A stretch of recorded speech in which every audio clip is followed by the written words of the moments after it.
The morning the debt collector arrived to take everything her family had left, Lydia Hale said yes to a stranger who offered her a fortune and explained nothing.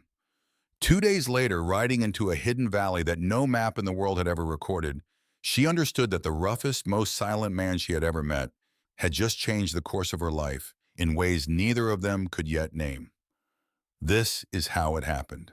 The wind came early that autumn, sweeping down from the Rocky Mountains with the cold patience of something that had always been there and always would be.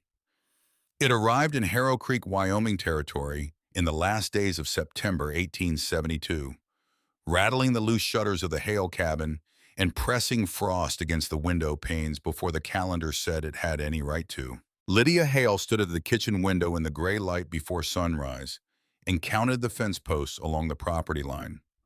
14. Her father had driven them into the earth when she was 7 years old on a summer afternoon she could still recall by its sounds. The ring of a hammer, the scrape of boots in dry soil. Her father's voice, strong and unhurried, calling her name across a yard full of summer light. She counted them again. 14. Walter Hale was 43 years old, and he had the face of a man 20 years older than that. 3 years of consumption had done what decades of hard labor had not. It had taken a man who once carried full-grown calves across his shoulders and reduced him to something her heart struggled to recognize. Thin, pale. The sound of his breathing at night moved through the thin walls of the cabin like something that did not belong there, like water in a place where there should be only stone. Lydia was 22. She had spent the last 5 years watching the life drain out of everything the family had built, and she had done it without a single word of complaint. Not because she did not feel it, but because tears were a luxury like fresh meat in winter or new boots when the old ones still held. Some people could afford them. The Hales had learned they could not. The cabin itself was dying in the same quiet way. The roof leaked in 3 places when the rain came down hard. The stove door did not seal properly anymore, so firewood burned through twice as fast as it should. The soil in the kitchen garden had given up producing anything but memories of better harvests. Everything around her was caught in the same slow process of becoming less than it had been, and Lydia managed it all with the focused practicality of someone who has accepted that the ground is shifting beneath her feet and has decided the only useful response is to keep moving. She was still at the window, still looking at those 14 posts when she heard the hoofbeats. Slow, deliberate. The unhurried pace of a man who knew the outcome of every visit he made before he ever dismounted. She watched through the frost-laced glass as Clifton Grant rode into view and brought his horse to a stop at the front gate. He was a compact man in a brown coat carrying a leather satchel that bulged with papers. He worked for the First Territorial Bank out of Cheyenne, and he had the comfortable manner of someone who had long since stopped feeling anything particular about the work he did. He brought ruin to families and recorded it in ledgers and slept soundly afterward. Lydia had met men like him before. She understood exactly what his presence meant. Her mother's voice came from the back of the cabin, thin and careful. "Lydia, your father is asking for you." She did not move from the window, not yet. Walter Hale's room smelled of camphor and something older than medicine, the smell of time running out. He lay propped against pillows that had gone gray from long use, his eyes tracking her as she crossed to his bedside. Those eyes had once been the same bright blue as hers. Now there was something milky at the edges, something far away like a candle seen through frosted glass. "Come here where I can see you proper," he said. She sat on the edge of the bed, careful not to jar him. Even small movements caused him pain now. "I heard Clifton Grant's horse," he said. "Man never learned to ride quiet. Don't talk, Papa. Save your strength." He let out a breath that was nearly a laugh. "For what?" A wet cough shook him. When it passed, there were faint red spots on the cloth he pressed to his lips. He looked at them for a moment, then set the cloth aside with a steadiness she found harder to watch than the coughing itself. "I'm dying, Lydia. We can all stop pretending otherwise." She took his hand. The grip he returned was stronger than she expected. It always surprised her, that last reserve of strength a body holds on to until the very end. Outside the thin wall, she could hear her mother's voice rising to meet Clifton Grant's. The walls of the cabin had never been particularly good at keeping the world out. "I am sorry, Mrs. Hale," Grant was saying, "but sympathy does not settle accounts. The bank wants what is owed. If you cannot pay, we will proceed with a court order. You will have until sundown on the 15th to remove your personal belongings." Lydia stood up. "Lydia," her father said, "I'll handle it, Papa." She walked out before he could say anything more. Grant was standing in the main room when she came through the door, hat in hand, his expression the practiced neutral of a man who had delivered bad news so many times it no longer registered as news at all. He looked at her the way men like him often looked at women in difficult situations, calculating, assessing what leverage remained. She did not give him time to set the terms. "How much?" she said. Not a question, a demand for specific information. He blinked. Then he reached into his satchel and produced a small ledger, opening it to a marked page with the ease of someone who knew exactly where to find what he was looking for. $342, he said, plus accruing interest, of course. The number landed like a stone dropped into still water. $342. In the best year her father had ever worked, he had earned 60. And there had not been a good year in a long time. "If you cannot pay," Clifton Grant continued, closing the ledger with a sound like a door sealing shut, "I will return on the 15th with a sheriff's order. You will have until sundown." He touched the brim of his hat. "I am sorry for your circumstances, Miss Hale. Genuinely." He said it the same way he said everything else, without weight. She stood in the doorway and watched him mount his horse and ride back the way he had come, and she felt the cold morning air on her face and did not flinch from it. There is a particular kind of stillness that comes when the worst has been confirmed. Not despair exactly, something harder than despair. Something that does not have a name but feels like standing at the edge of a cliff and realizing the only way forward is down. She was still standing there when she heard the second set of hoofbeats. Not one horse, three. They came from the north road, not the main trail from town. That was the first thing she noticed. The north road went nowhere that anyone she had ever met had gone. It climbed into the pines and disappeared into country that most people in Harrow Creek referred to simply as up there, meaning the high places, the places where the passes close in October and the snow came before the calendar said it would, and a man who did not know the terrain could lose himself in a single afternoon and never find his way back. Three riders, moving at the measured pace of men who were not lost and not in a hurry. Lydia stepped down from the porch and moved toward the gate. The first rider was tall enough that the height was apparent even on horseback. He had a dark beard, a few days grown, and eyes the color of good whiskey when you hold the glass up to firelight. Amber, clear and still. He sat his horse the way men who have spent more of their lives in the saddle than out of it tend to sit, with an economy of movement that spoke not of effort but of deep habit.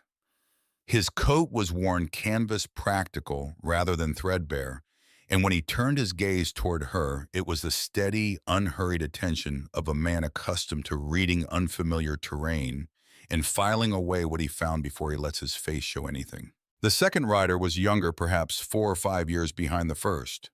His hair was a rich auburn copper where the thin autumn sun caught it, and his eyes were hazel warm and quick.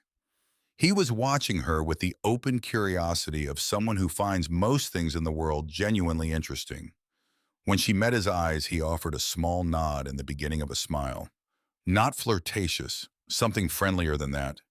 The ease of a person who makes a practice of putting people at rest. The third rider did not look at her at all. He sat at the rear, his hat pulled low, his posture straight and deliberate on the back of a gray horse that stood very still.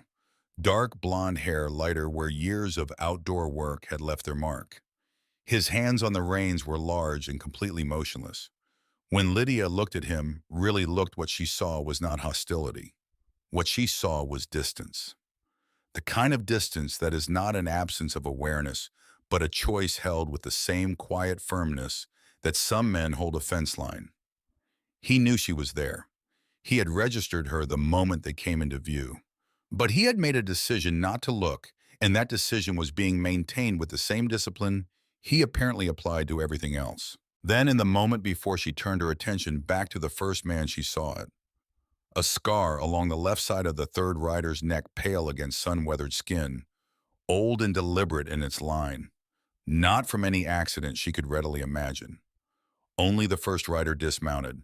He tied his reins to the post at the gate with two practiced movements and walked toward her with the ground-covering stride of a man accustomed to covering territory on foot when horses cannot go further. He stopped in front of her and removed his hat. "Miss Hale," he said. His voice was deep and weathered, shaped by altitude and years in the open country. "My name is Elias Crow. I have a proposition I would like to present to you if you are willing to hear it." Clara Hale appeared at Lydia's shoulder within seconds. "Sir, if this is about charity, we do not accept it." "It is not charity," Elias said. He did not raise his voice. He did not shift his gaze from Lydia. "It is a business arrangement. May I come in?" Every instinct Lydia had told her that this was not a situation she could afford to dismiss. She was not sure yet whether it was one she could afford to accept.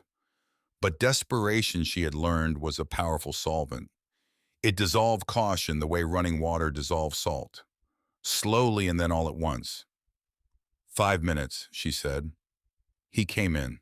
He did not sit when Clara offered him a chair. He stood with his back to the far wall and his eyes moving at intervals between the door and the single window, a positioning that registered as habit rather than calculation. Lydia noticed it. She had learned early in her life to pay close attention to the things other people filed away as unimportant. "I will be direct," Elias said.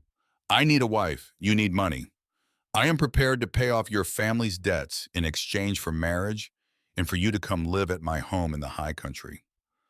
The silence that followed was the kind that fills a room completely. Clara found her voice first. "That is outrageous. My daughter is not for sale." "She is not," Elias agreed. "I am proposing a contract, not a sale." He reached into the inside pocket of his coat and produced a bank draft. He set it on the table without ceremony. $400, enough to clear what you owe and leave something remaining. In exchange, she marries me. She comes to live where I live. The arrangement is clear on both sides. Lydia looked at the draft. She did not touch it. $400. More money than she had seen in one place in her entire life. "Why?" she said. Elias looked at her. Something passed briefly behind those amber eyes. Not quite amusement. Something closer to recognition. "Why what? Why do you need to buy a wife? You do not look like a man who could not find one through ordinary means." There was a pause. "I value honesty over sentiment," he said finally.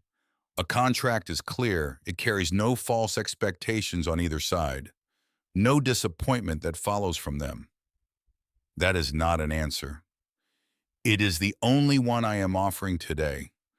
She held his gaze and he held hers, and neither of them looked away. Outside, she could hear the quiet stamp of horses at the gate and the distant sound of the wind beginning to move through the pines on the north slope. "I would need to see where I would be living," she said. "I am not agreeing to anything without knowing what I am agreeing to." "That is not possible before a decision is made." "Then neither is this." She pushed the draft across the table toward him. He looked at it. Then slowly he nodded. "I can tell you this much. The house is substantial. You will not lack for shelter or food.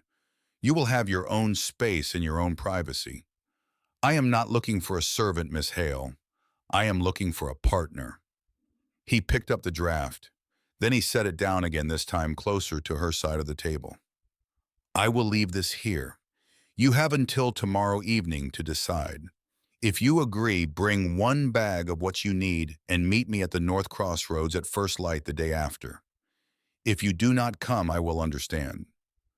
He paused as if weighing what came next. "The debt will be settled regardless of what you decide, whether the marriage goes forward or not. I keep my word." He replaced his hat and moved to the door. Lydia followed him outside. At the gate, the auburn-haired rider offered her the easy openness of a man comfortable in nearly any situation. "Cole Crow," he said, tilting his head toward himself, then toward the silent rider behind him. And Reed. Reed Crow did not look at her. He had not looked at her once since they arrived. He turned his horse as Elias mounted, and the three of them rode north without another word back toward the pines and the high country that had no name on any map she had ever seen. Lydia watched them go until the sound of their horses faded into the cold air and there was only the wind. That evening, the Hale cabin was loud with argument. Clara paced the small kitchen, her hands wearing a dish towel, her voice cycling through variations on the same essential fear. "You cannot seriously be considering this. He could be anyone. He could be dangerous. You do not know the first thing about that man or where he lives or what his true intentions are." "I know what our alternatives are," Lydia said. "I know what the 15th of the month looks like. And I know that sympathy does not settle accounts." She quoted Clifton Grant without quite meaning to. The words had found their way in and made themselves at home. "There has to be another way. Tell me what it is, Mama. Tell me one specific thing that resolves $342 in 15 days and I will do it." Her mother had no answer. They both knew she had no answer. Walter's voice came through the thin wall. "Clara, Lydia, come in here." They sat beside his bed in the lamplight, Clara on one side, Lydia on the other, and Walter Hale looked between them with the clarity that sometimes comes to men who are nearing the end of things. All the small evasions of daily life had burned away. What remained was the essential truth of him, plain and without ornamentation. "I am not going to live long enough to see how this ends," he said. "So I am going to say what I need to say while I still can." He took Lydia's hand. His grip was firm in the way of a man who has decided not to let weakness be the last thing he communicates to his daughter. "You are 22 years old, and you have spent 5 years watching this family fall apart, and you have not said a word of complaint about any of it. You put off your own life to hold ours together. I see how you look out that window sometimes, like you are watching for something that has not arrived yet." He pressed her hand. "This man Crow, I don't know him, but I know you. You are the sharpest person I have ever met and the strongest. If you believe this is worth the risk, I trust your judgment. You know the shape of hard situations better than most men twice your age." Clara made a sound that was equal parts grief and objection. Walter continued without raising his voice. "I also want you to know that you have a choice. We will find another way if you decide against it. We always have." A pause and the wet sound of his breathing filled the brief silence. "But here is what I want you to carry with you if you go. Keep money of your own separate and hidden. Learn the land. Make yourself valuable enough that he needs you, not merely wants you. And remember this above everything else." His eyes found hers direct and steady as they had always been. "A contract works in both directions. He is buying your presence, Lydia, not your soul. No one gets to buy that. Not for $400 or $4,000. Lydia sat with her father's hand in both of hers and did not cry. Not because she did not feel it, but because she was already thinking past the feeling the way he had taught her to, looking at the problem from the outside, identifying the real shape of it. That night, after the lamp was low and her parents had grown quiet, she sat alone at the kitchen table with the bank draft in front of her, and the wind pressing at the window and the 14 fence posts standing dark against the frost outside. She did not sleep. She thought, not about romance, not about hope in any of its softer forms. She thought about logistics, about what she knew and what she did not know. Elias Crow had given her the money before she agreed. He had said the debt would be cleared regardless of her decision. Either he was telling the truth, in which case she was negotiating from a position of limited but real leverage, or he was not in, which case she would have the name of a man in the memory of an expensive lie. She found herself believing him, not because he was charming. He was not particularly charming. She believed him because he had not tried to charm her.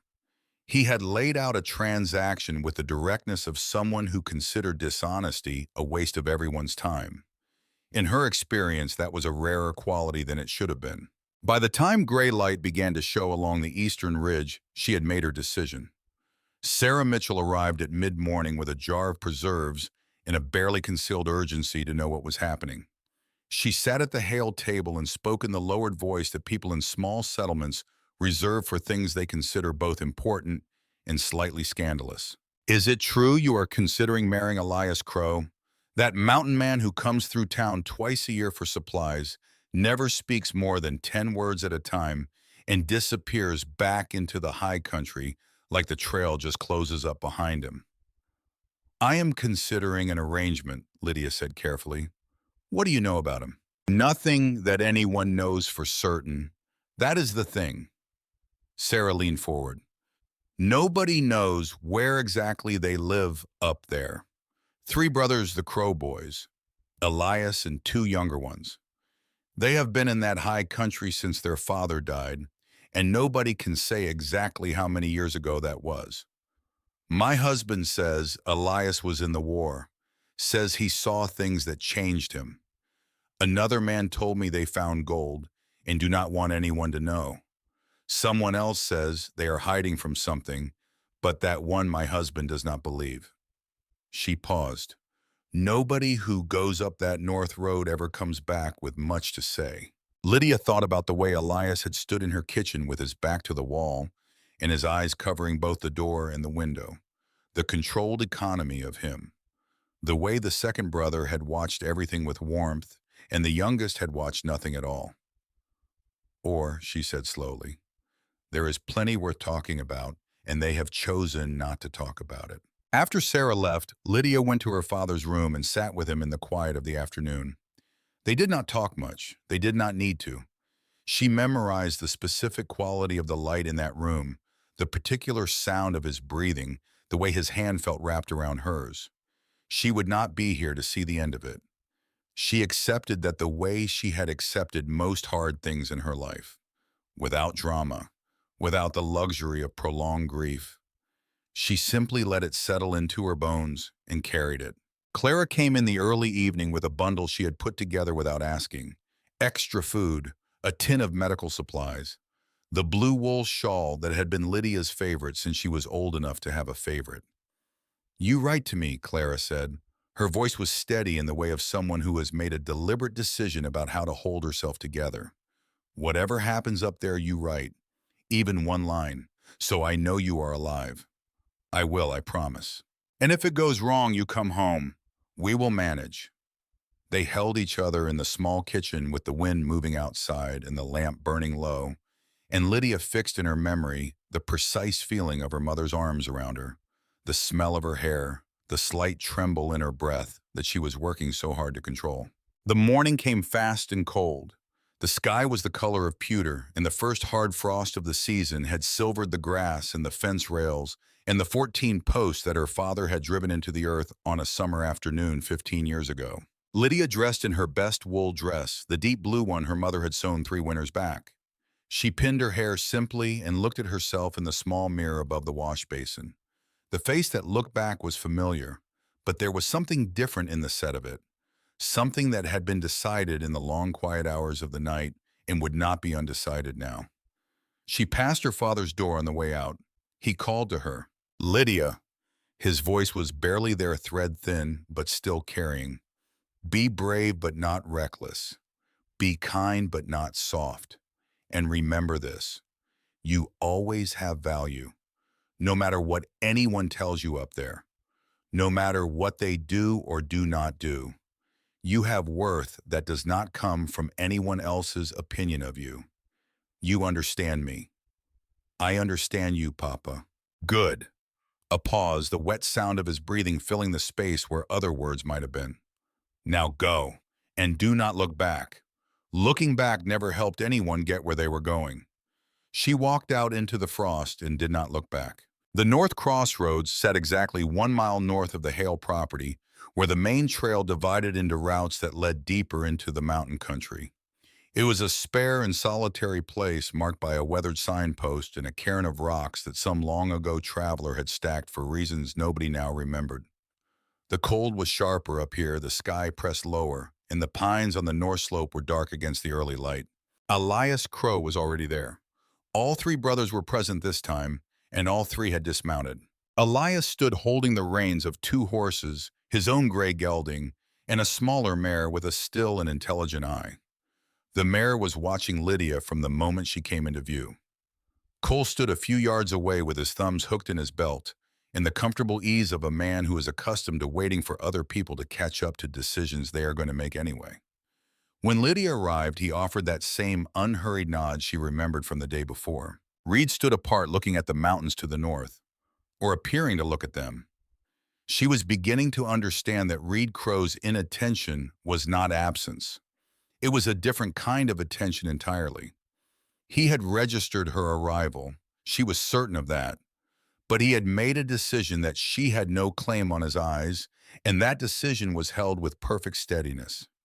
"Miss Hale," Elias said, "I was not certain you would come." "I almost did not," she said. "You did not mention that you have brothers. When you said you're home, you made it sound like a single man in a single place." Something moved briefly across his expression. It was close to acknowledgement, though not quite an apology. "There are things I did not mention," he said. "I mentioned what was necessary for your decision. Those feel like the same thing from where I am standing. I know they do. I am not going to pretend otherwise." There was a circuit preacher waiting a quarter-mile up the trail, an older man with kind eyes and hands that shook slightly from age, who asked nothing beyond the legal necessities. The ceremony, if it could be called that, took less than 5 minutes in the thin morning light. Lydia repeated words she heard at a slight remove, as though the sound of them was coming from somewhere just outside her own body. "Do you, Lydia Ann Hale, take this man?" She thought about the number 14, about camphor and lamplight, about a bank draft on a kitchen table, and a man who had not tried to charm her. "I do," she said. The preacher signed the certificate with shaking hands. Elias signed. He passed the pen to Lydia, and she wrote her name in the clear, careful script her father had spent years teaching her, her old name for the last time. When she set the pen down, she was Lydia Crow. Elias paid the preacher with coins from his coat pocket, and the old man rode away down the trail with the unhurried ease of someone who had married strangers at crossroads in the early morning on more than one occasion, and had made his peace with the strangeness of it long ago. "The mare is yours," Elias said. "Her name is Slate. She is sure-footed and has a good temperament. You will need both where we are going." Lydia approached Slate slowly, letting the horse take her scent before she brought her hand to the soft nose. Slate breathed against her palm, warm and deliberate, and made a low sound that was neither alarm nor excitement, but something quieter than both.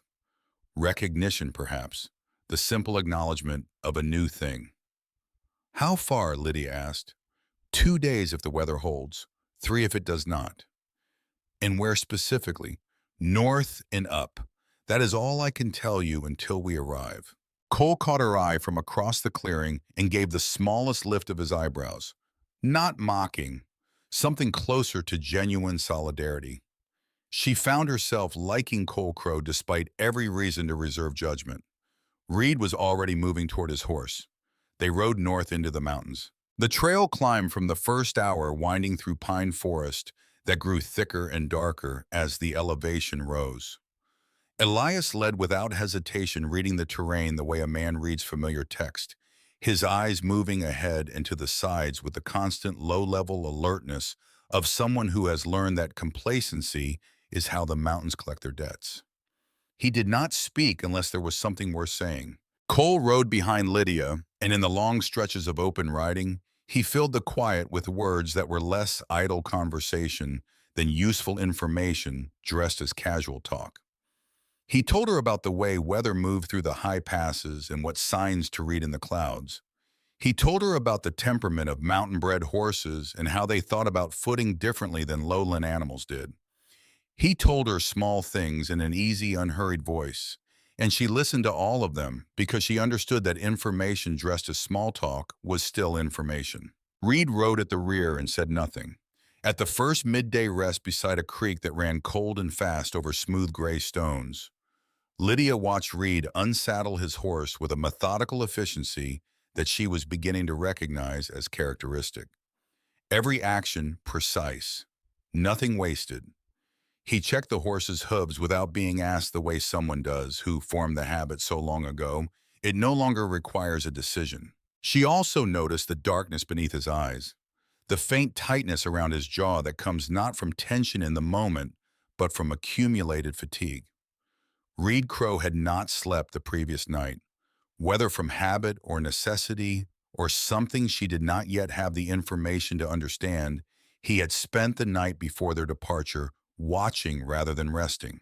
The first night's camp was a small clearing beside a wider stretch of the creek. Elias built the lean-to with practiced speed, coal-cooked rabbit over the fire rabbit he had shot earlier in the afternoon without Lydia having heard a single shot, which meant he had ranged ahead and handled it with a rifle, in a silence that spoke of long practice in country where unnecessary noise was an indulgence you could not always afford. Reed stood at the edge of the firelight with his face toward whatever the darkness beyond held. Lydia tended the horses, groomed them properly, checked their hooves, settled them with the quiet confidence of someone who had been around horses her whole life. Elias watched from where he was working without saying anything for a long time. Then at a moment she was not expecting, he said, "Your father bred horses." It was not a question.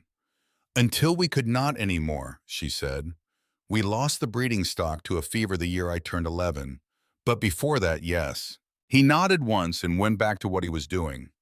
That was the most Elias Crow had said to her in a single exchange since they had met. She filed it away with the other things she was collecting about him, building a picture from the margins inward, the way you sometimes have to with a country that does not give up its geography all at once. The second day carried them through terrain that shifted from pine forest into something rawer and more exposed.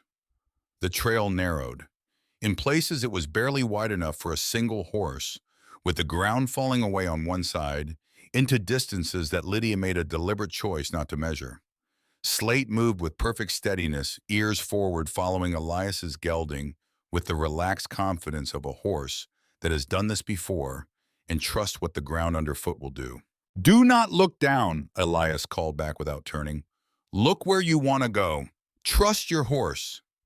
She loosened her grip on the reins by increments and felt Slate respond to each small act of trust with increased smoothness. There was a lesson in it that had nothing to do with horses, but she kept that thought to herself.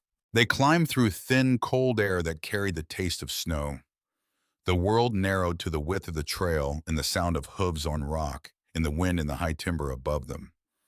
And then with the abruptness that the mountains reserve for their most significant revelations, the trail crested and the world opened wide. Lydia pulled Slate to a stop. Below them, hidden from every possible angle of approach except this single narrow pathway they had just navigated, lay a valley. Long and broad, protected on all sides by mountain walls, whose peaks carried snow even in late September. The forest on the valley floor was not wild forest. She could see that immediately. The trees grew with a regularity that only comes from management, from careful decisions made over years about what to take and what to leave. Clear spaces between the pines allowed light to reach the forest floor. A stream ran through the center of the valley, its banks lined with deliberately placed stone. And there were buildings. More buildings than she had expected. A barn of substantial sized stone foundation and a roof showing recent repair. A second barn. A workshop with smoke rising steadily from its chimney. A storehouse with double doors wide enough to drive a loaded wagon through. A stable. And at the far end of the valley, set back from the others on a slight rise, a lodge. 2 stories of timber construction with a wide covered porch running its length and stone chimneys rising from both ends. The craftsmanship was evident even from this distance. This was not a structure thrown up out of necessity. This was something built to last. She was still taking in the scale of it when she saw the children. Three of them running between the buildings in some game that carried no sound at this distance, and a woman hanging washing on a line strung between two posts, and an older man emerging from the workshop, shading his eyes to look up toward the trail. A boy leading a team of horses across the yard. This was not a hermit's retreat. This was not a bachelor's outpost in the wilderness. This was a place where people lived. Families, a community that had built itself quietly in a valley that no map had ever recorded and no outsider had apparently found reason to talk about. Elias had pulled his horse alongside hers. He said nothing. He let her look. "You told me you lived in the high country," she said. Her voice came out steadier than she felt inside. "I do. You told me the house was substantial." "It is. You did not tell me any of this." He was quiet for a moment. "I told you the truth," he said. "I did not tell you all of it." He turned his head and looked at her directly, that steady amber gaze holding its ground. "Would you have believed me if I had ridden up to your cabin and described a hidden valley with 20 people in it and a lodge the size of a small hotel? What would you have concluded?" She knew the answer. She had known it from the moment the valley appeared below her. She would have thought he was either lying or unwell, and she would have sent him away. "Welcome home, Mrs. Crow," he said quietly. She sat on Slate's back above the valley that no map showed, and let the words settle around her like the cold mountain air, and she thought that this was the kind of thing that does not have a simple response. So she gave no response at all. She simply turned her horse to follow his down the long descent into everything that came next. They rode into the valley through the late afternoon light, and by the time they reached the compound, the workers had begun to take notice. A man of perhaps 40 with a foreman's bearing came out of the workshop, his expression shifting from surprise to something more carefully neutral when he registered Elias. He looked at Lydia with an open curiosity he made no attempt to conceal. "Owen," Elias said, dismounting with the fluid ease of long habit and moving to Lydia's side. "Plans changed. This is my wife, Lydia Crow. She will be living here. I expect everyone to make her welcome." The silence that followed had texture to it. Owen Hayes raised his eyebrows a considerable distance before he caught himself and brought them back down. Two women carrying baskets exchanged a glance. The boy with the horses stopped walking and stared.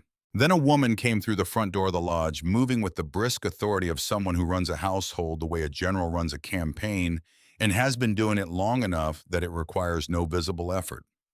She was perhaps 60, gray-haired, with a face that outdoor seasons had carved into something both tough and kind.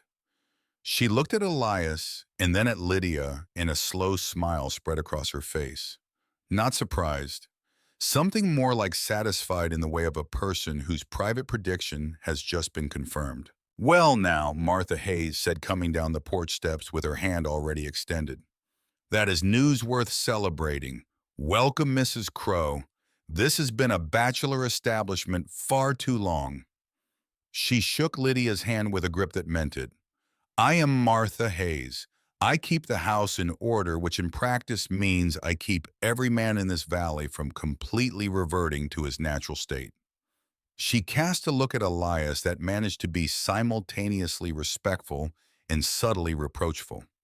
"Though I see Mr. Crow has been his usual thorough self in preparing you for everything you were walking into." "Martha," Elias said with a particular flatness in his voice. "Do not Martha me, Elias Crow." She was already steering Lydia toward the porch with a hand that left very little room for objection. "Come, dear, the men can sort the horses. I will show you to your room, and we can have a proper conversation, which I suspect will be the first fully honest one you have had since this whole enterprise began." Inside the lodge, Lydia found a main room larger and more comfortable than anything she had imagined, a stone fireplace wide enough to step into heavy furniture, worn smooth with long-used bookshelves covering most of one wall from floor to ceiling, oil lamps with clean glass, a carpet on the polished wood floor, the whole of it speaking not of excess but of permanence. People had lived here with intention. People intended to keep living here. Martha showed her upstairs and down a wide hallway. The room at the north end of the upper floor was larger than the entire front room of the Hale cabin. A four-poster bed with a hand-stitched quilt, a writing desk positioned to catch the light from two windows, a washroom with a pump that Martha demonstrated produced actual running water from a spring-fed system built into the mountain above. A door on the eastern wall fitted with a lock on Lydia's side. That connects to the master suite, Martha said. Mr. Crow is on the south end of the floor. Both connecting doors lock from your side. Your privacy is entirely your own, Mrs. Crow. I want to be absolutely clear about that from the beginning. Lydia stood at the window and looked out over the compound. The barn, the workshop, the children still playing in the fading afternoon light. Owen Hayes crossing the yard with the purposeful stride of a man who has a great deal to do and has allocated exactly the right amount of time for each task. How many people live here, she asked. In winter, when the passes close, about 20. In the harvest season, more. Seasonal workers, some with families in the lower settlements. Others who have no other place to go. Martha paused. We are largely self-sufficient. Grow our own food, raise our own animals, make what we need, or arrange for what we cannot make. What is this place really? Martha considered the question with the care of someone who has thought about how to answer it before. That is a question for Mr. Crow, she said. It is his story to tell, not mine, but I will tell you this much. She looked at Lydia with the direct gaze of someone who forms accurate opinions of people quickly and trusts those opinions. Whatever you are imagining, the truth is probably not as alarming as your imagination is making it. Elias Crow is a complicated man, private to a degree that sometimes borders on the unreasonable.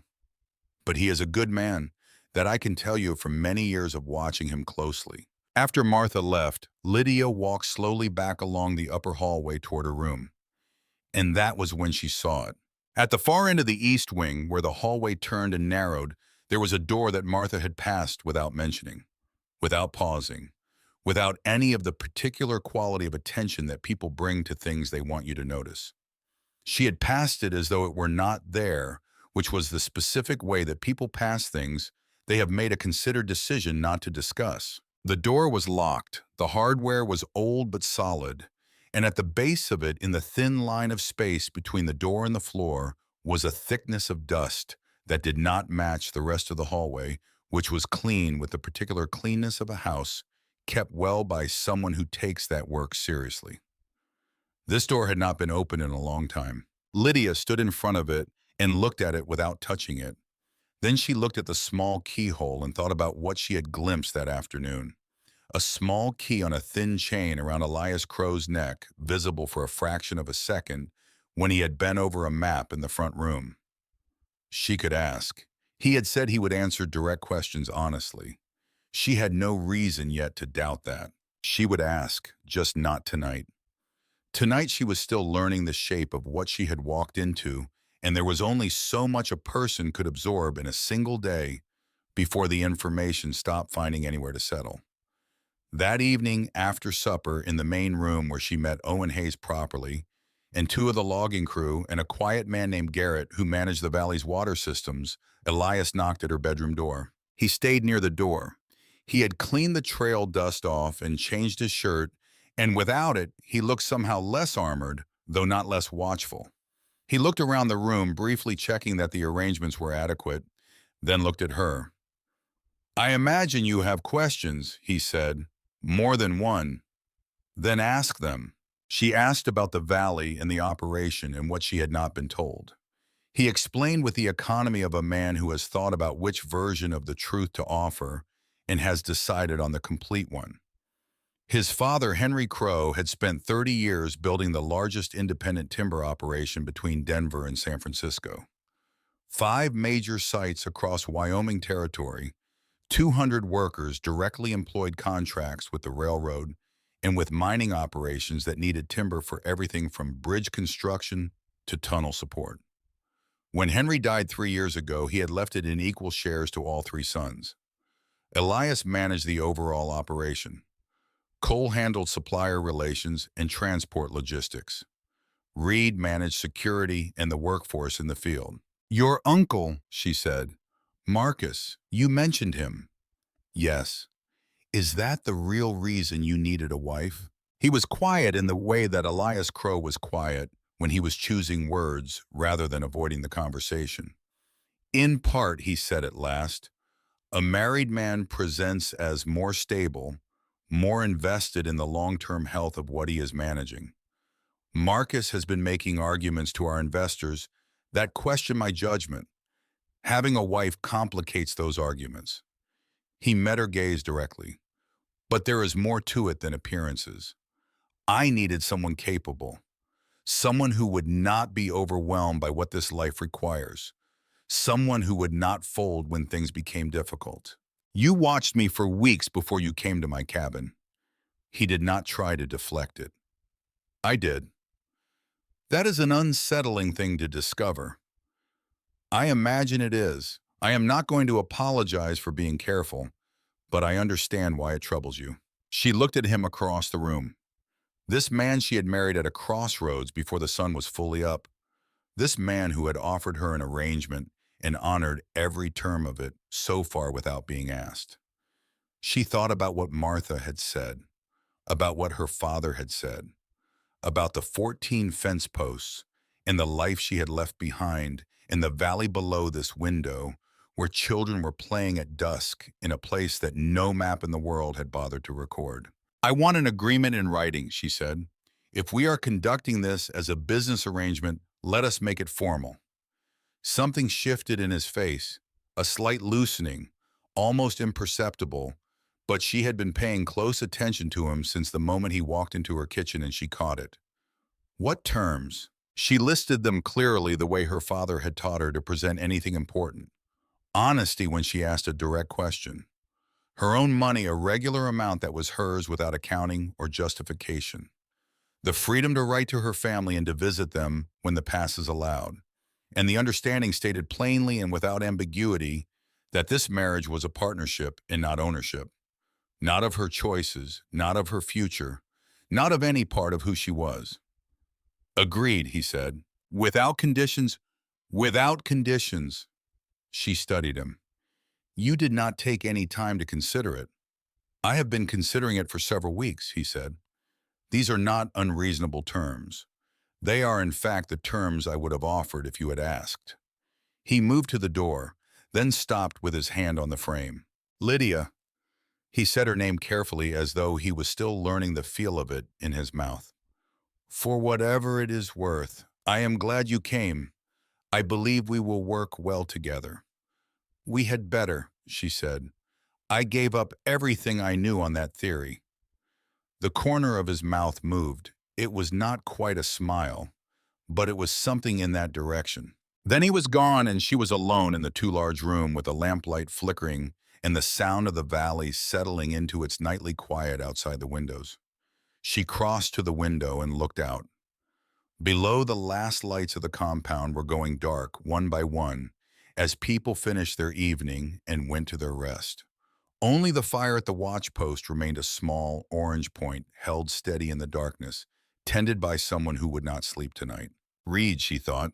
It would be Reed out there. She thought about the locked door at the end of the east hallway and the small key on a chain around a man's neck, and the particular way Martha Hayes had not looked at that door when she passed it. She thought about three brothers and what they carried between them and the valley below her that no map showed, and the life she had left behind in a cabin with 14 fence posts and a father who had told her not to look back. Outside, the mountains held the valley in their arms, the way they had always held it, enormous and permanent and entirely indifferent to the small human dramas playing out within their walls. And Lydia Crow, who had been Lydia Hale until that morning, stood at the window of her room in a hidden valley in Wyoming territory, and understood with the clean clarity that comes at the end of a very long day that the life she had known was finished, and the life that came after it had just begun. The valley woke before sunrise. Lydia discovered this on her second morning when she came downstairs in the gray dark before dawn and found Martha Hayes already at the kitchen stove with the fire going and water heating and the particular focused calm of someone who has performed this exact sequence of tasks so many times it has long since become indistinguishable from breathing. Two of the logging crew were already outside. She could hear their voices low and purposeful, moving between the barn and the equipment shed. She asked Martha where the brushes were kept. Martha pointed toward the tack room without asking why she wanted them, and Lydia went out into the cold morning air and tended the horses. All six of them. She worked the way her father had taught her, methodically and without rush, talking quietly to each animal, the way you do when you want them to understand that you are not a threat, but a presence that intends to remain. She checked their hooves. She checked for any heat or swelling in their legs. She cleaned what needed cleaning and straightened what needed straightening. Owen Hayes found her there when he came into the barn at 5:30.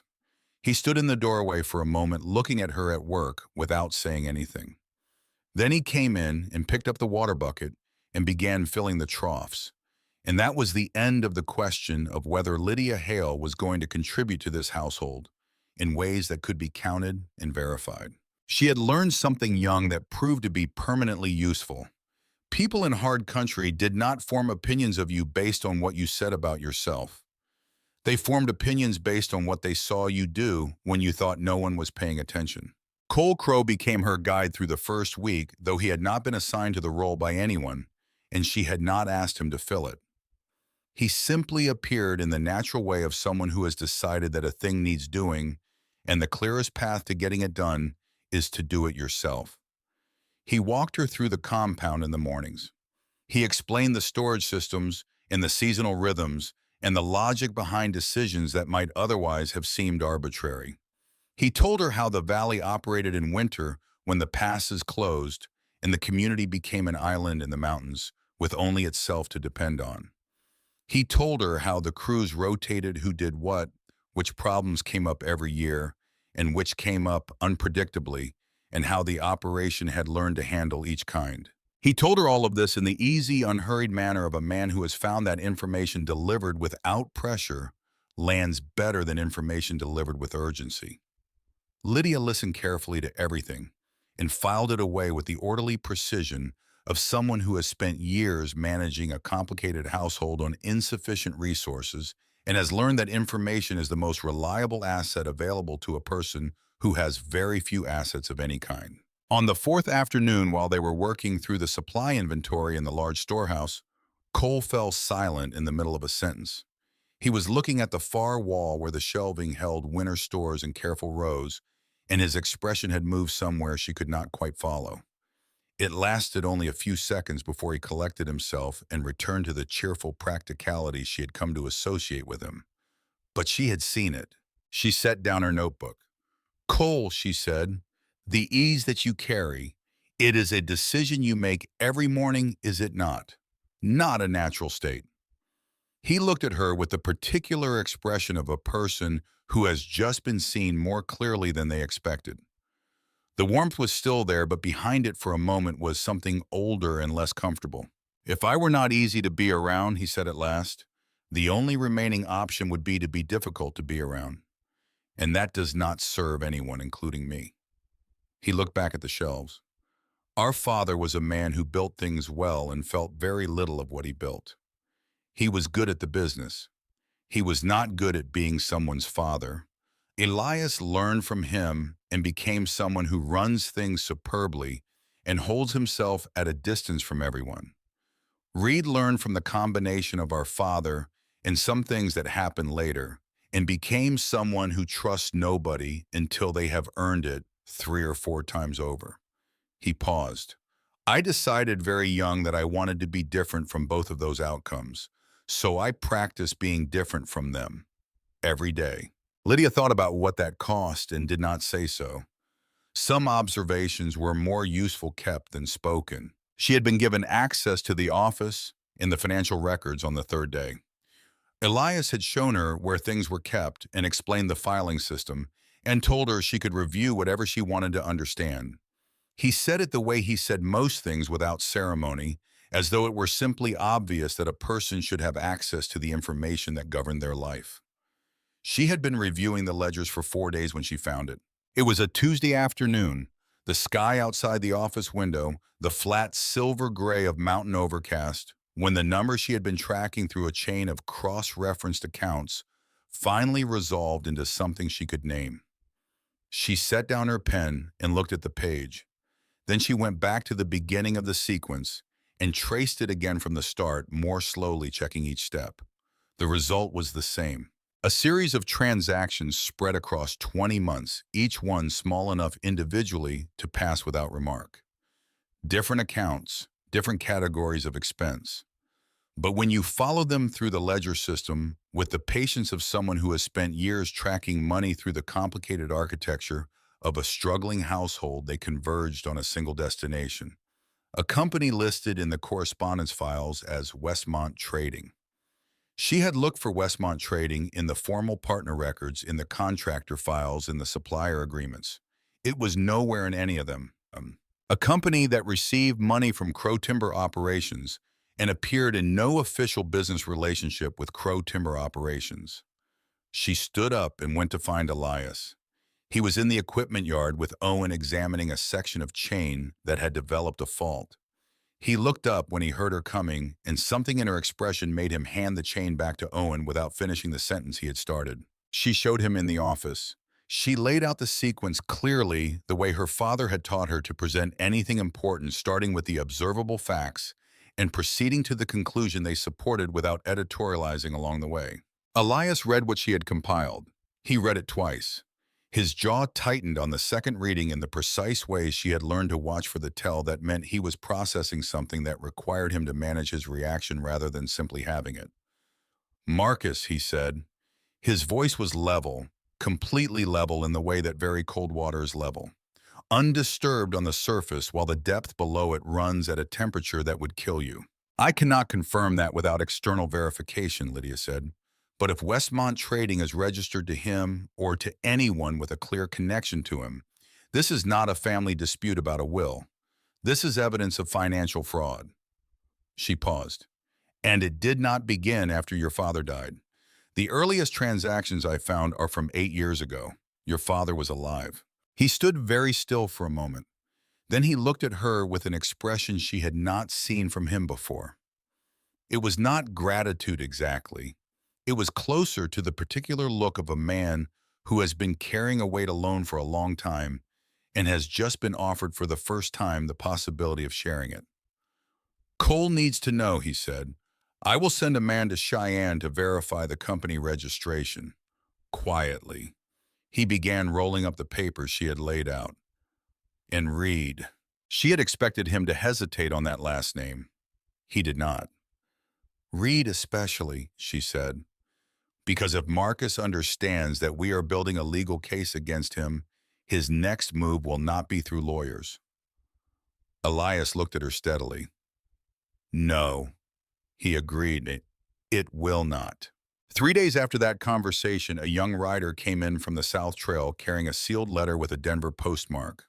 Marcus Crow wanted a formal meeting, a gathering of all principal stakeholders and investors at the territorial offices in Denver, where concerns about the management of the Crow Timber Operations would be properly examined. The letter was written in the language of reasonableness, the measured cadence of a man who has been practicing his argument for weeks and has convinced himself it is airtight. Elias read it standing in the yard. His shoulders did the thing they did when he had made a decision.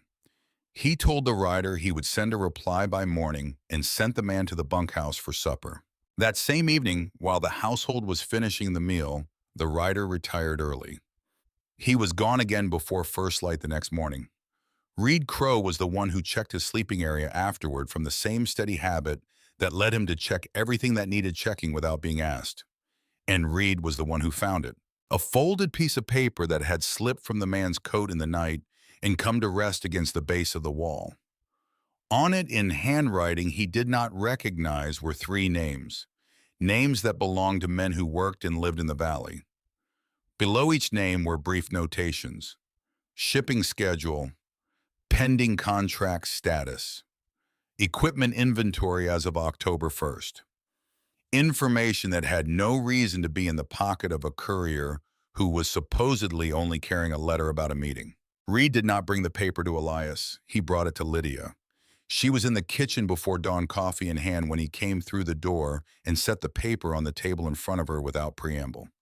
She read it once, then again. You did not go to Elias first, she said. He stood across the table from her with his arms at his sides and his expression holding its customary distance. He had shaved recently, which was not always the case, and without the additional covering of stubble, the structure of his face was more visible.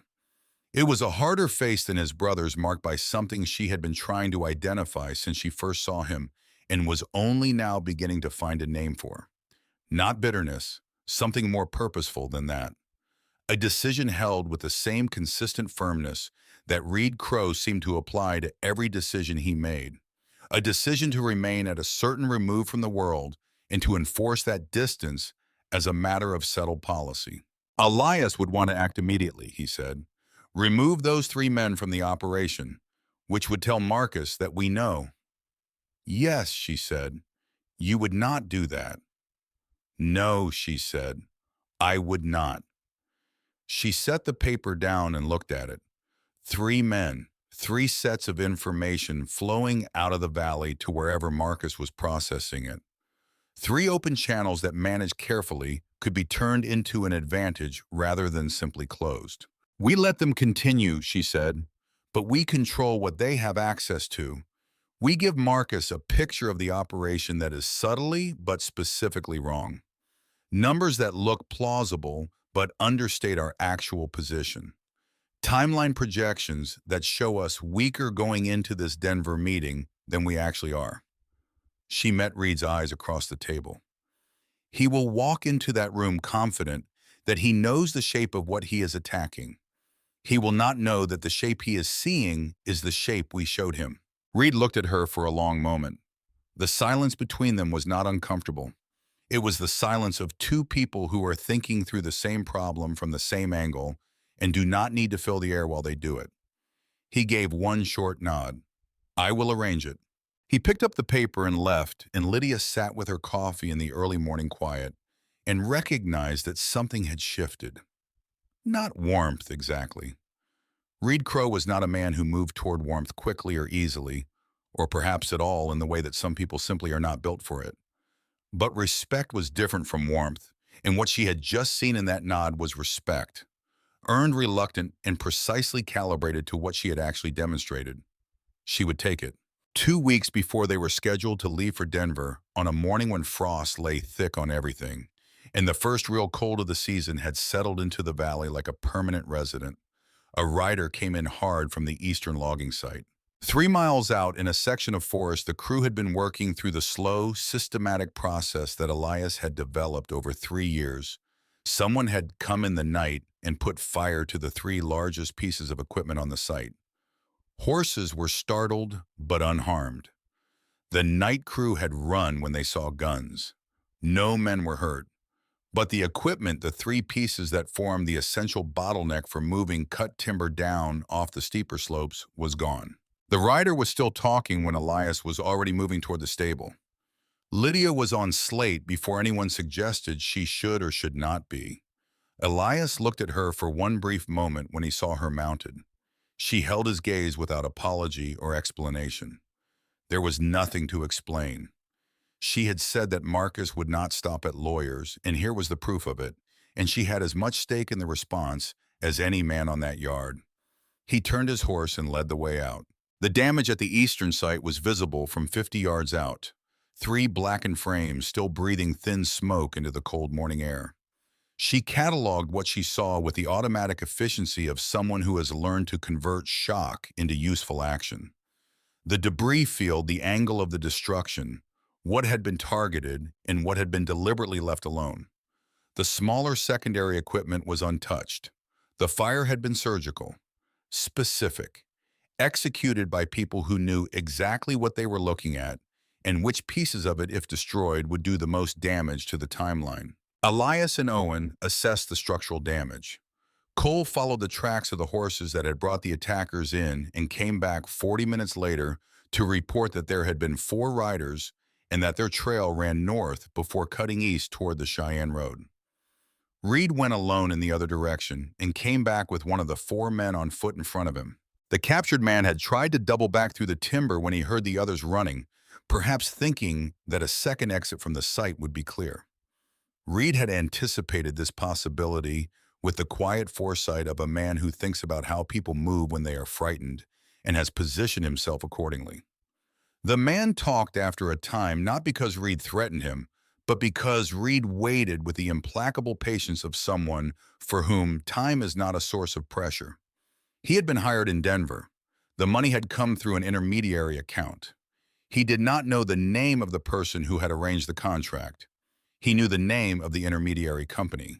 When Elias later checked that name against the files Lydia had been compiling, the connection to Westmont Trading took less than 10 minutes to establish. While that conversation was happening near the tree line, Lydia was moving through the debris of the damaged equipment site with a piece of charcoal and the small notebook she carried in her coat pocket. She documented each piece, assessed whether it required replacement or could be repaired with sufficient material and time, identified which of the two remaining operational sites had surplus equipment that could be temporarily reallocated. By the time Elias came to find her, she had a written analysis in his hand. He took it and read it standing there in the cold ash smell of the ruined equipment. He read it without speaking. When he looked up from the page, he did not say anything for a moment. Then, "When did you do this?" "While you were dealing with the other matter," she said. Owen Hayes, standing nearby, said something quiet to the man beside him. She did not catch the words. She did not need to. They rode back to the valley in the afternoon. Elias rode beside her rather than ahead, which was not what he usually did, and for most of the ride they were quiet together in the way of two people who have just shared something difficult and do not need to reprocess it aloud. "He will not stop," she said as the compound came into view below them. "No," Elias said, "he will not." "Then the meeting in Denver cannot be a defensive position. It has to be something that ends it." He was quiet for a moment. "What do you have in mind?" she told him. It was 3 days after the attack on the logging site that Lydia found the letter. She had been helping Martha reorganize the storage room behind the main office, a task that Martha had been meaning to undertake for longer than she cared to admit, and that had accumulated accordingly. Boxes of old correspondence, filed documents from the years when Henry Crow was still alive and managing the operation himself. The particular archaeology of a working life layered with the sediment of decades. She was working through a box of letters that had never been properly sorted when she found it. A single envelope addressed in handwriting she did not recognize from a sender identified as W. Hale, Harrow Creek, Wyoming Territory.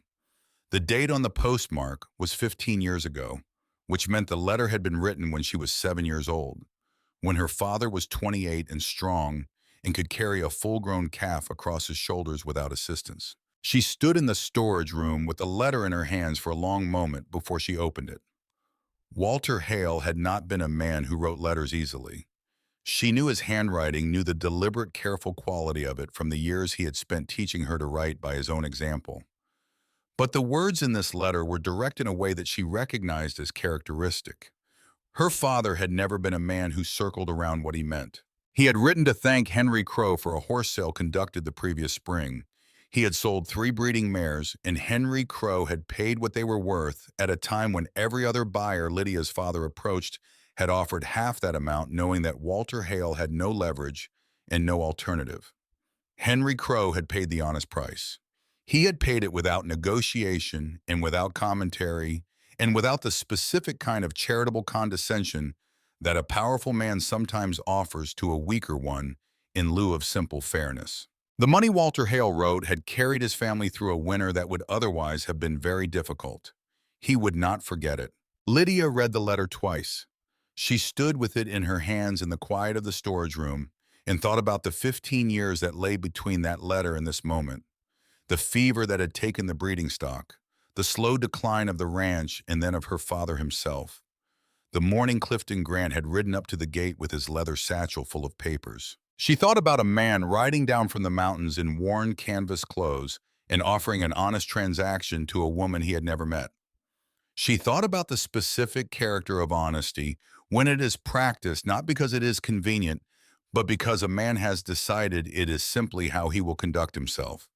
In fair weather and in difficult weather alike, with people who can do something for him and with people who cannot. She found Elias in the office that evening after supper working through correspondence by lamplight. She set the letter on the desk in front of him without preface. He read it. He read it with the careful attention he brought to anything written without rushing, without letting his expression get ahead of his understanding. When he finished, he set it down and looked at it for a moment before he looked at her. "Your father and mine," he said. 15 years ago, one transaction. She sat down across from him. "Your father paid a fair price when he did not have to. My father remembered it for 15 years and wrote a letter to say so." She watched his face. "Did you know?" "No." He was quiet. "But it sounds like him. He could be hard. He was not always a fair man within his own family. But with strangers, with people in the business of buying and selling, he held to a code that did not bend." He looked at the letter again. He would have said he did it because it was good business to maintain a reputation for honesty. I think it was more than that. I think he simply believed that a man ought to pay what a thing is worth. "Your son is the same way," Lydia said, "in the important directions." Something moved in his face that she could not quite name. He did not respond immediately, which was characteristic of him. He processed things at the speed of a man for whom words carry weight and ought not to be spent carelessly. "My father was better with the world than he was with us," he said finally. "He taught me how to run things. He did not teach me much about how to be present for people who needed something other than good management." A pause. "I am still working on that part." It was the most unguarded thing he had said to her since the night he had explained the valley. She received it the way she had learned to receive things from Elias Crow, without pressing, without drawing attention to the fact that she had noticed. She stood up to leave. Then she stopped. "Elias," the door at the end of the east hallway. He looked at her. "I have not asked about it. I have been waiting until it felt like the right time." She met his gaze directly.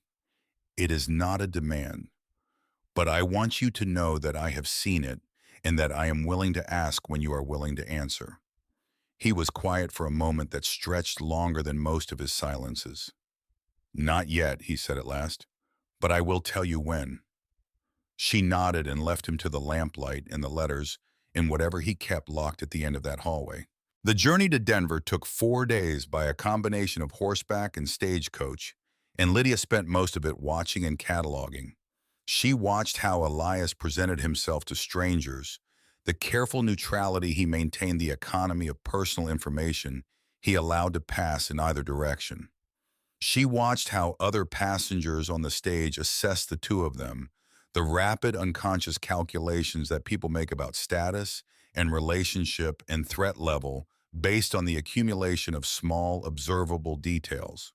She watched all of it and stored it away. Elias spent the travel time preparing her. He described the three investors in careful and specific terms.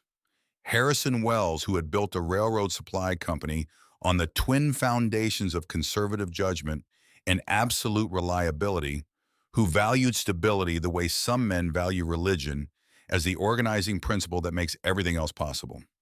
Adelaide Hargrove, who had built mining operations across the territory through the force of a mind that could hold 20 variables in steady consideration simultaneously, who formed her own opinions without reference to anyone else's, and trusted those opinions completely. Richard Blackwood, who represented Eastern capital looking for Western expansion, who was drawn to boldness and impatient with anything that smelled of institutional caution. "Marcus will attack the personal," Lydia said on the second day of travel, while the stage moved through open country and the mountains fell away behind them. "Not just the business decisions. He will raise questions about your character, your fitness, your judgment. He has already been suggesting to people that you are incapable of forming serious adult partnerships." "I know." "Then when he does it in the room, do not answer. Let me answer." He looked at her from across the narrow interior of the stage.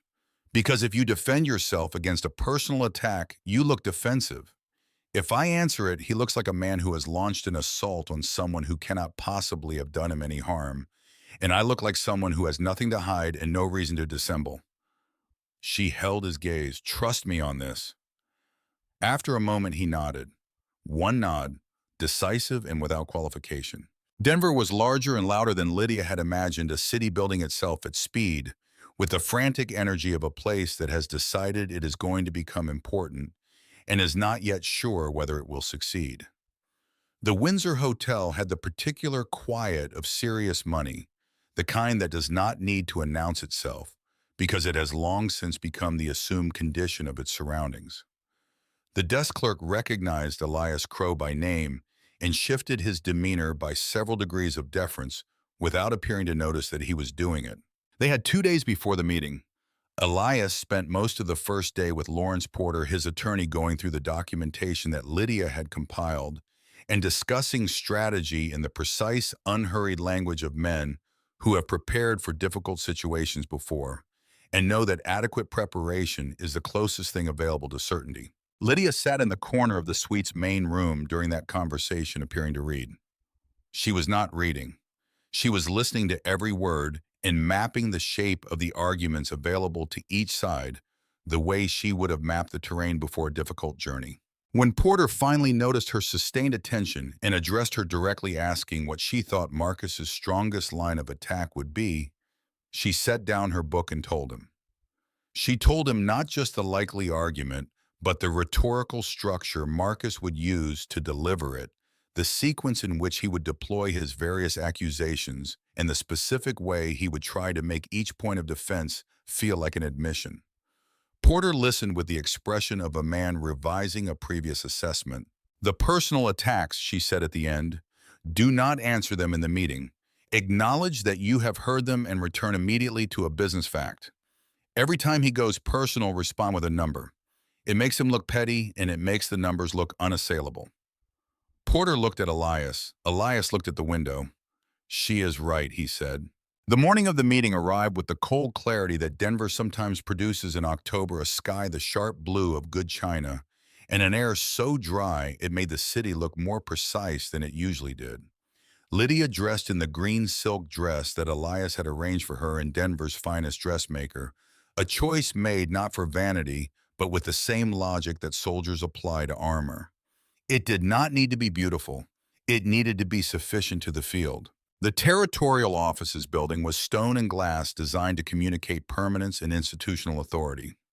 The second-floor conference room was already occupied when they arrived. Men in expensive suits arranged themselves in clusters of 2 and 3, speaking in the carefully managed tones of people performing confidence for one another. Papers covered the long oak table. The air was dense with cigar smoke and the specific tension that gathers in any room where significant money is at stake. Marcus Crow stood near the head of the table. Lydia had formed a mental image of him from what Elias and Cole had described, and the reality aligned with it closely enough to confirm that they had been accurate. He was perhaps 50, with the beginning of softness at the jaw and around the middle, and the bearing of a man who had spent his life in the vicinity of power without ever quite consolidating it himself. His eyes were quick in assessing. He smiled when he saw Elias, and the smile carried the particular quality of someone who believes they have already won and are simply waiting for the formality of confirmation. Then his eyes moved to Lydia. The calculation took less than 2 seconds. She watched it happen, watched him file her away in a category that he would shortly regret having been so confident about. "Nephew," Marcus said, moving forward with his hand extended. "Good of you to make the trip. I had begun to wonder." His gaze settled on Lydia with a studied warmth that touched nothing behind his eyes. "And this must be the new Mrs. Crow. We have heard very little, I am afraid. Perhaps you have been keeping her hidden." "My wife prefers privacy," Elias said. "As do I." Of course, of course." Marcus took her hand with the practiced charm of a man who has deployed it many times. "Lydia, is it? Tell me, how long have you and my nephew known each other? It all seemed to happen rather quickly from what little reached us." "Long enough," Lydia said pleasantly, "to understand his character, which is in the end what matters most in a marriage." A barely perceptible pause. Then Marcus's smile recalibrated. "Quite right." He turned back to Elias. "Shall we begin? I think everyone is present." The meeting proceeded according to the structure Marcus had designed. The territorial commissioner opened proceedings with a summary of the concerns raised and an invitation for Marcus to present his case. Marcus stood and delivered a prepared argument with the smooth confidence of a man who has rehearsed it many times. Inadequate experience, misaligned priorities, strained relationships with long-standing partners. The suggestion, careful but unmistakable, that Elias Crow's judgment in personal matters raised questions about his fitness for the significant professional responsibilities he had inherited. He had been speaking for perhaps 12 minutes when he allowed himself the specific luxury of the personal, and I would be remiss not to note that this sudden, unexplained marriage to a woman with no background in our industry or our social community raises questions about the kind of decision-making we are being asked to trust with this operation. The room registered it. Heads moved. Eyes found Lydia, and then moved to Elias, and then moved away. Elias said nothing. Lydia stood up. It was not theatrical. She simply stood in the way that someone stands when they have something to say and see no reason to remain seated while saying it. Every eye in the room came to her. "Commissioner," she said, "I apologize for the interruption, but since Mr. Marcus Crow has introduced the question of my background and my presence, I would like to address it directly, and then I would like to ask a question that I think this room deserves to have answered." The commissioner looked at Elias. Elias made a small, settled gesture with one hand. "By all means." "My name is Lydia Crow," she said. "I was born Lydia Hale in Harrow Creek, Wyoming Territory. My father was Walter Hale, a rancher whose family fell into medical debt during a long illness. I married Elias Crow because I needed stability, and he needed a partner who understood what this kind of life actually requires. That is honest. That is practical. And that is precisely the kind of decision-making that has characterized my husband's management of this operation for 3 years." She let that land, then moved without pausing. "In my first week in the Valley, I reviewed the operational ledgers going back several years. I found a series of transactions distributed across 20 months, drawing money from Crow Timber accounts to a company called Westmont Trading. Westmont Trading does not appear in any formal partner records, contractor files, or supplier agreements I can find." She looked at Marcus Crow with the direct, unhurried attention of a woman who has no reason to look away. "Mr. Marcus Crow, would you be willing to explain the relationship between yourself and Westmont Trading to this room? Our legal counsel is currently in Cheyenne confirming the registration details, but I thought it might be simpler to ask you directly." The silence was total. It lasted perhaps 5 seconds. In a room full of men accustomed to the pressure of high-stakes situations, 5 seconds of absolute silence is a very long time. Marcus's color changed.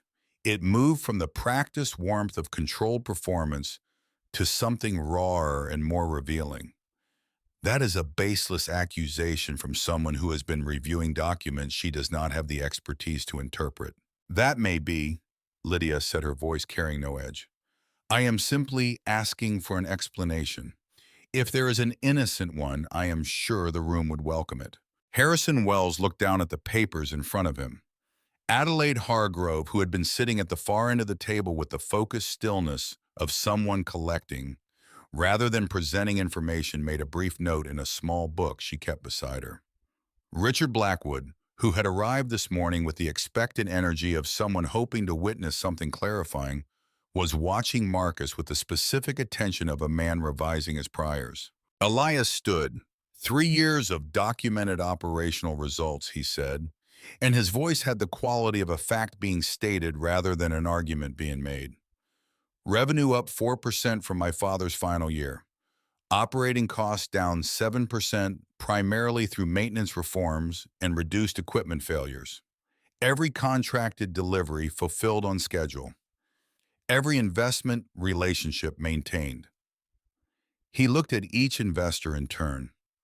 "My uncle raises questions about my judgment. I would ask this room to weigh those questions against the record, and to consider what benefit is served by creating instability in an operation that is by every measurable standard performing well." Harrison Wells spoke first. He addressed Elias. "The maintenance reform numbers," he said, "those are verifiable against the railroad's own delivery records." "They are." Then I have no outstanding concerns. He sat back. I would, however, like to see the documentation on this Westmont trading matter resolved before any further discussion of management structure changes. Adelaide Hargrove said nothing. She simply closed her notebook and looked at Marcus Crowe with the flat assessing calm of a woman who has reached a conclusion and sees no reason to editorialize. Richard Blackwood offered Elias his hand across the table. I came here expecting to find a management problem. Instead, I have found a company that is thinking about the next 20 years while its competitors are thinking about next quarter. He settled back into his chair. Count me in for expansion conversations. Marcus Crowe looked around the room. He found no allied expressions. He left without concluding the meeting formally. Two men who had accompanied him left shortly afterward, their body language communicating clearly that a strategic reassessment was underway. Adelaide Hargrove asked Lydia to stay for a moment when the room began to clear. She waited until they were effectively alone before she spoke, and when she did, her voice had the precise, unornamented quality of someone for whom clarity is a professional virtue. I have known about Westmont Trading for 6 weeks, she said. I have been building my own documentation of Marcus Crowe's activities because his reach has extended towards some of my investors as well. I did not know who would surface the evidence first or how. She looked at Lydia with the direct assessment of a woman who evaluates people quickly and accurately and knows it. It was you, and you surfaced it in the most effective possible way in a room full of the people who most needed to see it. I simply asked a direct question, Lydia said. There is a form of courage in asking the direct question that most people in that room were not going to ask. Adelaide said, do not minimize it. She produced a card from the inside pocket of her jacket. I would like to meet with you before you return to the valley. Not with your husband. With you specifically. I have something to propose that I think you will find worth hearing. That evening back at the Windsor, Elias and Lydia sat in the main room of their suite as the lamps burned low and Denver's night sounds moved through the heavy curtains. Elias had poured 2 small glasses of whiskey from the bottle on the sideboard. He set one in front of her without asking whether she wanted it. She took it. Adelaide Hargrove wants to meet with me tomorrow, Lydia said. Alone. I know. She sent a note. He looked at his glass. She is someone whose opinion matters, in this territory and beyond it. She said she has something to propose, not to us, to me. He was quiet for a moment. Then unexpectedly he said, my father paid your father a fair price for 3 mares 15 years ago. She looked at him. I have been thinking about that since you showed me the letter, he said. He could have paid half. Your father had no other buyers. He would have accepted half and been grateful for it. He turned the glass slowly in his hands. My father had a rule about that. Pay what a thing is worth, not what you can get away with. He said it was good business practice maintaining a reputation. A pause. I think he believed it was right beyond the business of it. I think that was the truer reason, and the business rationale was what he permitted himself to say about it. You believe that because you operate the same way, Lydia said. He looked at her. I try to. You do, she said. I have been watching you for 3 weeks now, Elias. You pay what things are worth. You maintain standards not because they are convenient, but because you have decided they are right. She held his gaze. Your father would recognize you. Something moved through his expression, slow and unguarded, like light, finding its way through a gap in very thick timber. He did not respond immediately, and she did not press. She had learned that the important things Elias Crowe said required space to form, and that pressing for them produced nothing useful. After a long silence, he said very quietly, he was not always a fair man to us, his sons. He was better with the world than with his own house. I know, she said. Cole told me something of it. Cole found a way to be different from that. Reed found a different way from it still. He looked at the glass in his hands. I am still working out my version. You are doing better than you know, Lydia said. It was the most direct thing she had said to him about who he was rather than what he did. It was also true, and she had decided some time ago that the only things worth saying to Elias Crow were the true ones. She finished her whiskey, set the glass down, and wished him a quiet good night. In her room before she slept, she stood at the window and looked out over Denver's lamplit streets and thought about what came next. The Westmont documentation being assembled in Cheyenne. The three informants in the valley now carrying carefully managed misinformation back to Marcus through channels that Reed had adjusted with the precision of a man who understands how information moves and how to redirect it. The meeting tomorrow with Adelaide Hargrove, whose proposal she could not yet predict, but whose judgment she had already decided to take seriously. And the battered, complicated man on the other side of this hotel suite, who was still learning to be fair to the people under his own roof, and who was making real progress at it. She let the curtain fall back and prepared for sleep, carrying the weight of all of it, with the steady equilibrium of someone who has decided that complicated things are worth managing, because they usually are. The envelope arrived at the Windsor Hotel the morning after the territorial meeting, delivered by a boy in a brass button coat who appeared to have been instructed to wait for a response. It was cream-colored paper-heavy stock sealed with dark red wax pressed into a small decorative crest.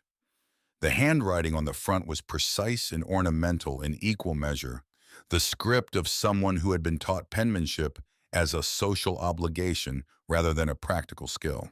Elias read it standing by the window with his coffee growing cold in his hand. Then he passed it to Lydia without comment. A dinner, that evening, at the Crow family residence on Prospect Hill. A small gathering, the note said, to properly welcome the new Mrs. Crow into the family. Hosted by Caroline Crow, wife of Marcus. Lydia read it twice, then she set it on the table between them. She moves quickly, she said. Caroline has always understood that the day after a defeat is when the real work begins. Elias looked out the window at the morning street below. Marcus was the visible part of this. He made noise. He filed papers. He called meetings. A pause. Caroline is something different. She builds the kind of damage that does not show up in any document. She works through reputation and through social consensus, through the opinions of the women who speak to the wives who speak to the investors. And if we do not go, then we hand her the story. Poor rough mountain wife afraid to meet civilized company, unable to conduct herself in proper society, not suitable for the position she has been placed in. He looked at her. She would not need to say it herself. It would simply be what people concluded. Lydia considered the shape of what she was being asked to walk into. A room full of strangers operating according to a set of social rules she had not grown up with, designed by a woman who had spent decades mastering them and who had every reason to want her to fail. She had faced Clifton Grant in a dying cabin with nothing but composure. She had stood up in a room full of investors and asked Marcus Crow a question he could not answer. She had managed 5 years of a household falling apart without losing her footing once. "We will need to find a dressmaker," she said. "Something appropriate for an evening dinner." Elias looked at her. Something in the set of his face shifted slightly, not to softness exactly, but to something adjacent to it. "I know one. Porter's wife recommended her last year." The Crow residence on Prospect Hill was 3 stories of stone and leaded glass. In the most expensive part of Denver, its gas-lit facade visible from 2 blocks away on the cold, clear evening. Carriages lined the approach. Guests moved up the steps in brocade and silk, and the confident bearing of people who have never been uncertain about their right to occupy the space they are in. Lydia wore the deep green dress that the dressmaker had produced with the focused efficiency of someone accustomed to working on short notice for clients who could pay for the privilege. It was silk simply cut, and it fit her with the precision of something made specifically for her, rather than altered from a standard pattern. She wore the small cameo at her throat, her mother's the one piece of jewelry she had brought from Harrow Creek. Everything else was borrowed circumstance. That single piece was hers. They went up the steps together. She placed her hand on Elias's arm in the way that the situation required, and held herself the way her father had taught her to hold herself with the particular posture of someone who has decided that the ground beneath them is solid and intends to proceed accordingly. Caroline Crowe appeared within 30 seconds of their entry into the main hall.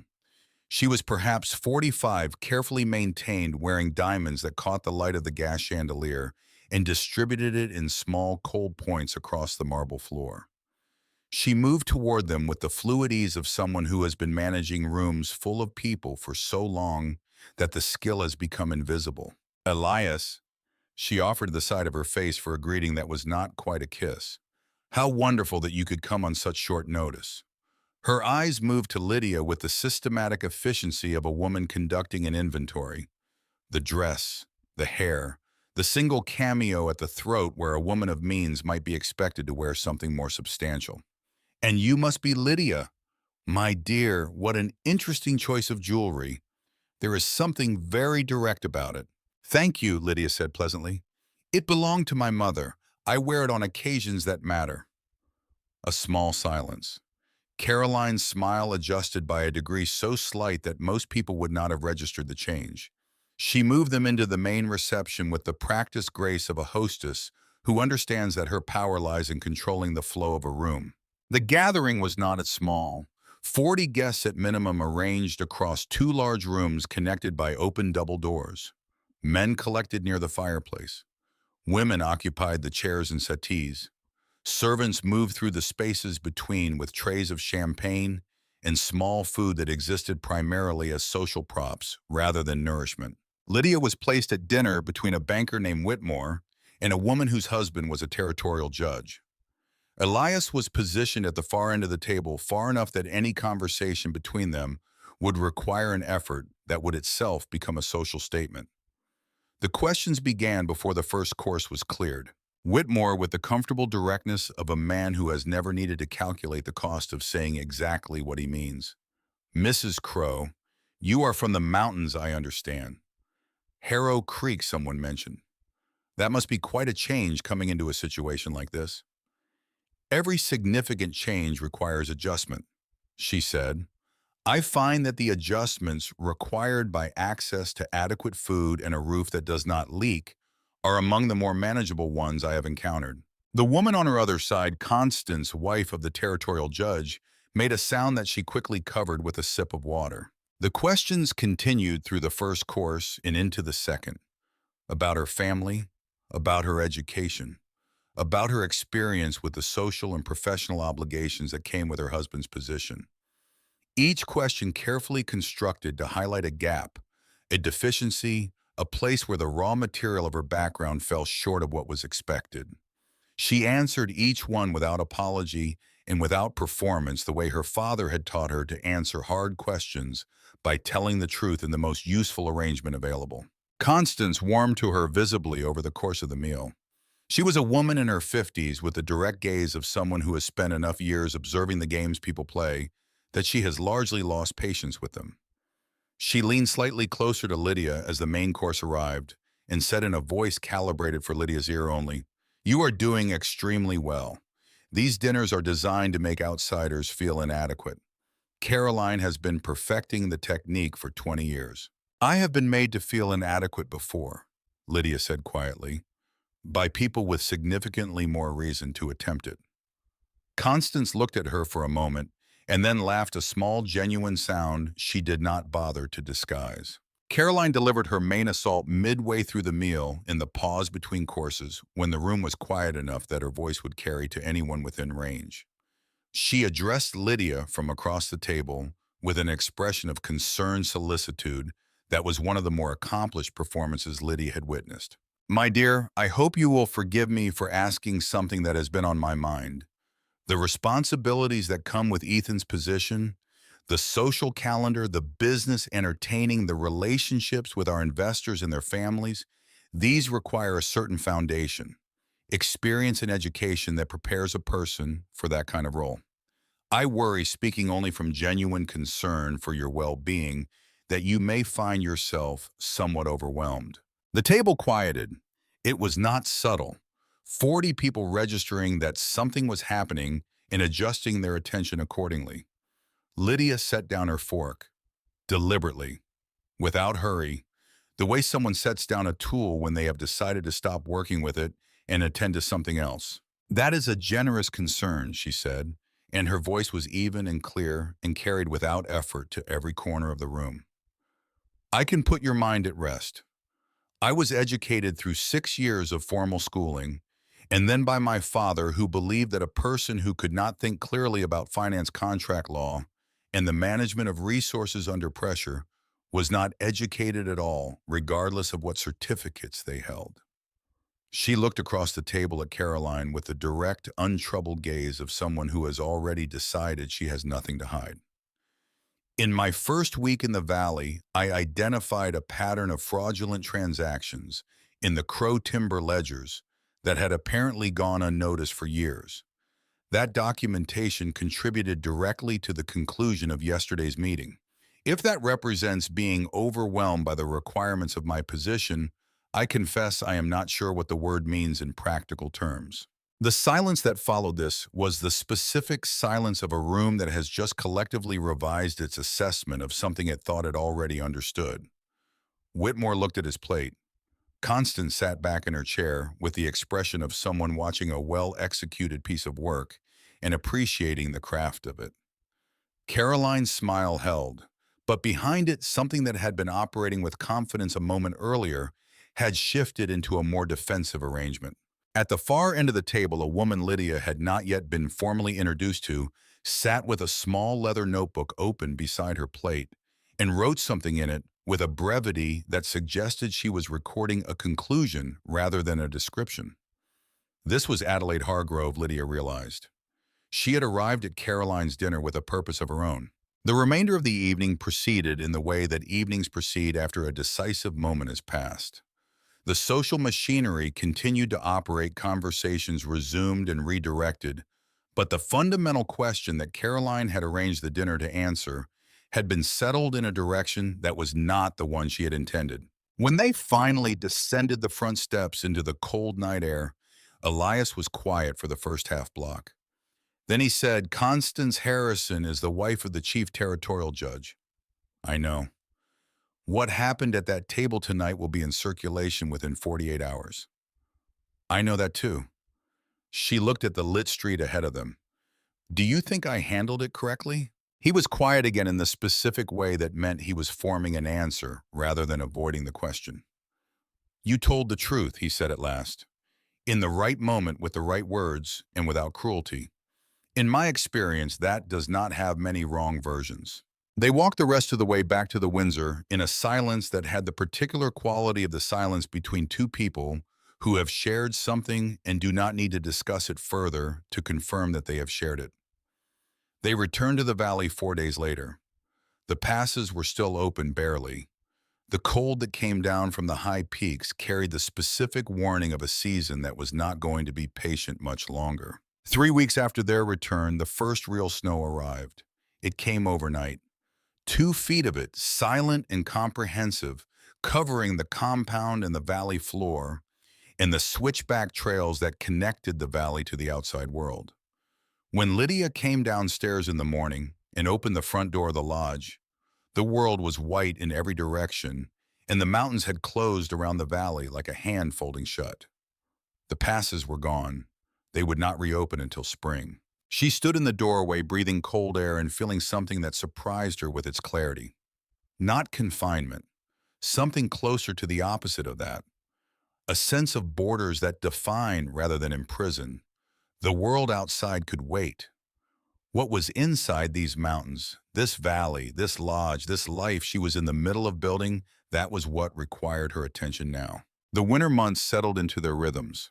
Lydia managed the household with the practical efficiency of someone who has spent years making limited resources stretch further than they were designed to go, and discovered that an abundance of resources did not make the work less interesting, but rather more so. There were more things to manage, more people to consider, more problems worth solving.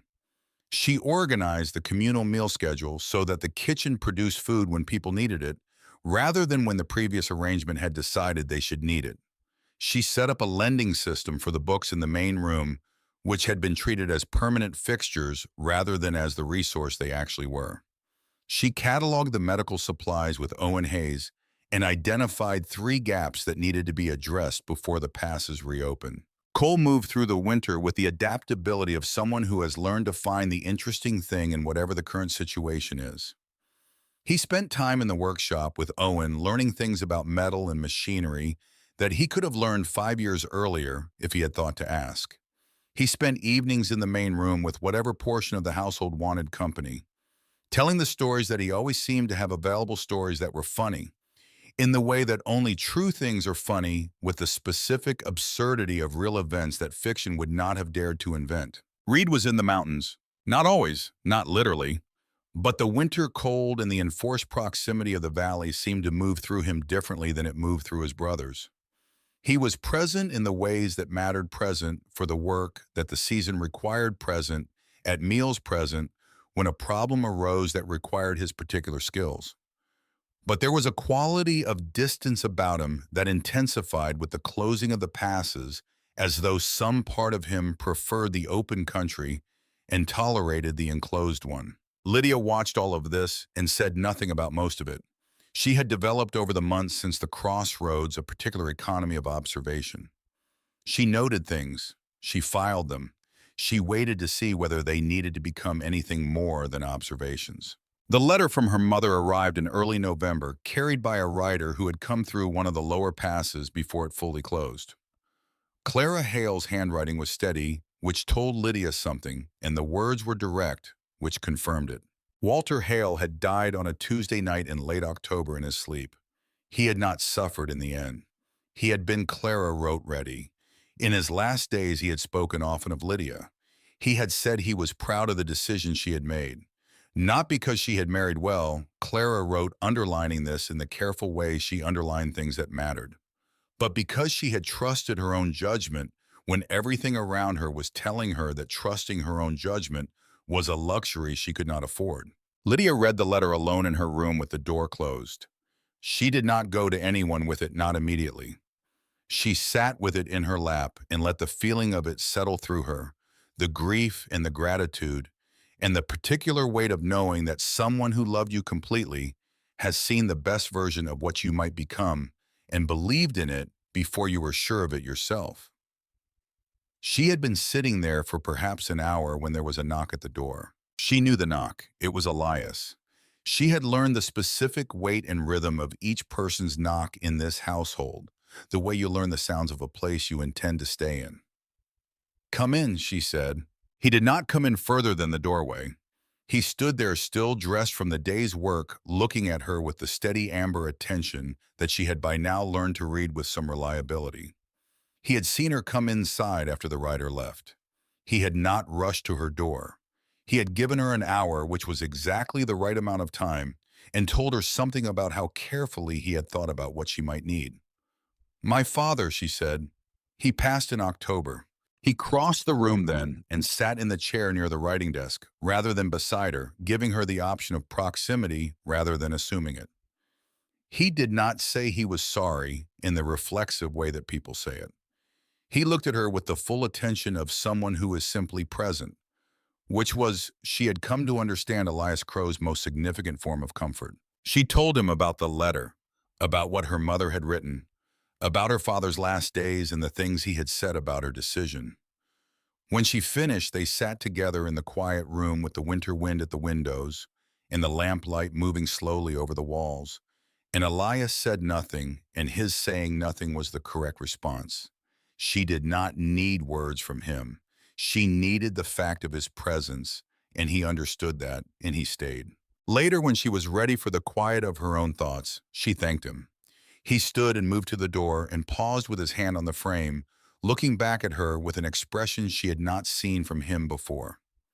Something open and undefended that was gone before she could fully name it. The letter from Lawrence Porter arrived in early December. Porter had not simply verified the Westmont trading registration. He had read the will again, beginning to end, with the specific focus of a man who has been told something is in a document and intends to find it. He had found it, buried in the language of the third section of Henry Crow's will, in a passage so densely constructed with legal terminology that it had apparently been treated as standard boilerplate. During the original probate proceedings was a clause that changed the shape of everything. The clause stated that in the event of demonstrated fraud affecting the estate's assets within a period of 10 years prior to Henry Crow's death, the portion of those assets implicated in the fraud would be separated from the distribution to the responsible party and redistributed to the remaining beneficiaries. Westmont Trading had been operating for 8 years. The fraudulent transactions Lydia had identified had not begun after Henry's death. They had begun during his lifetime. The clause had been included. Porter believed because Henry Crow had suspected something and had protected against it in the only language available to him at the time. Marcus Crow was not merely losing a management dispute.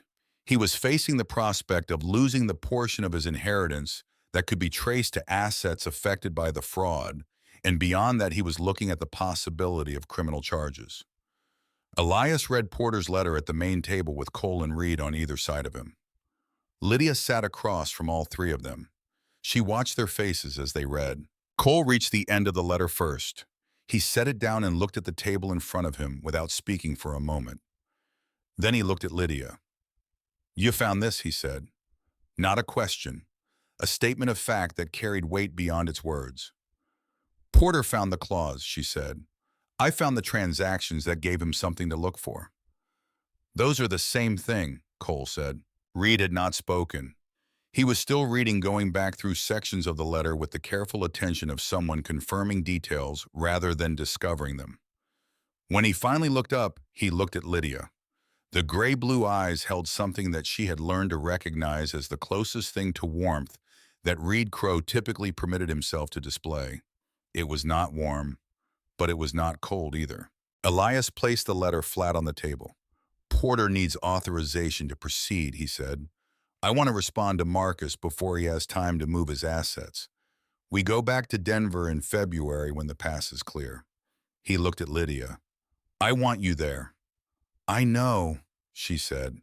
Later that night, well after the household had gone to sleep and the compound had settled into its winter quiet, Lydia could not rest. She went down to the kitchen for something warm and came back up the stairs and turned toward her room and stopped at the end of the east hallway, the locked door. She had not forgotten about it. She had simply been waiting, as she had told Elias she would, for the right time. Standing in the dark hallway with the lamplight from the stairwell barely reaching this far, looking at the door that had been closed for years behind a lock that only one man carried the key to, she understood that the time she had been waiting for was now. Not because anything particular had happened to make it so, but because she had learned enough about this house and these people and this man to know that whatever was behind that door was connected to everything she still did not fully understand about why Elias Crow had come down from the mountains looking for a wife, rather than continuing to carry what he carried alone. "You are not going to knock," said a voice. She turned. Elias stood at the other end of the hallway in the dark, holding a small oil lamp. He had not been following her, or if he had not made a decision about it until this moment. He looked at her with an expression she could not read in the insufficient light, and then he walked toward her with the steady, unhurried pace that was his natural mode in all situations. He stopped in front of the door. He reached inside the collar of his shirt and found the chain she had seen once briefly and drew it out, a small key at the end of it. He looked at it for a moment, then looked at her. "My mother's name was Catherine," he said. "She died when I was 12. Pneumonia with a heart that was not strong enough to fight it." He looked at the key. She was kind, in a house that did not always have much room for that.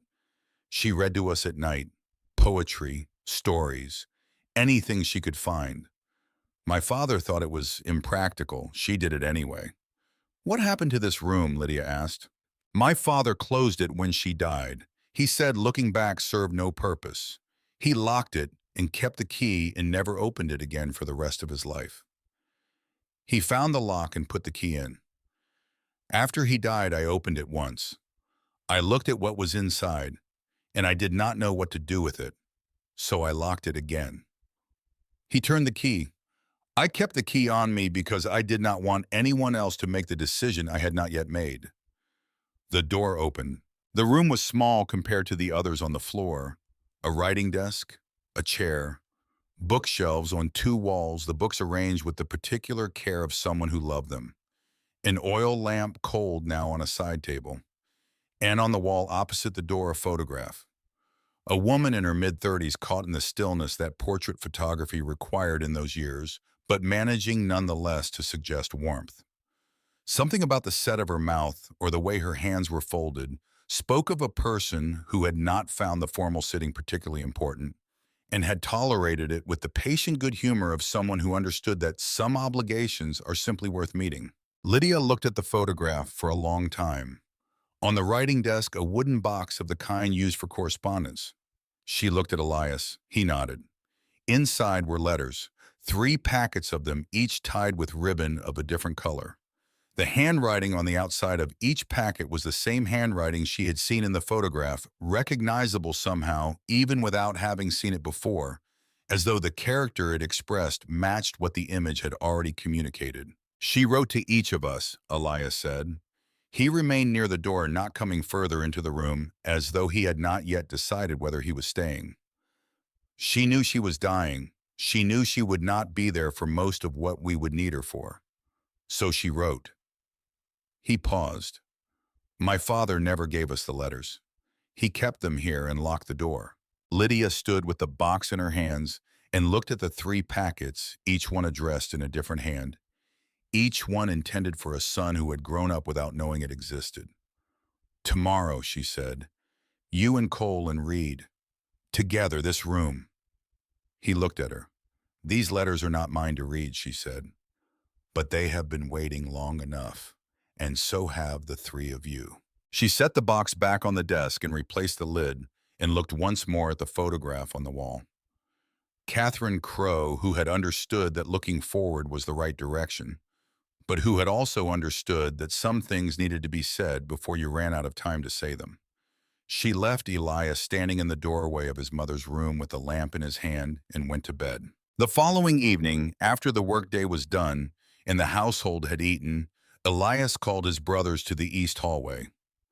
Lydia did not go with them. She sat with Martha in the kitchen, and they drank tea and did not speak for a long time in the comfortable manner of 2 women who have each understood something about what was happening in the room at the end of that hall, and have agreed without discussion that the right response is simply to be elsewhere while it happens. Cole came downstairs 40 minutes later. He came into the kitchen and poured himself a cup of tea and sat at the table and looked at it.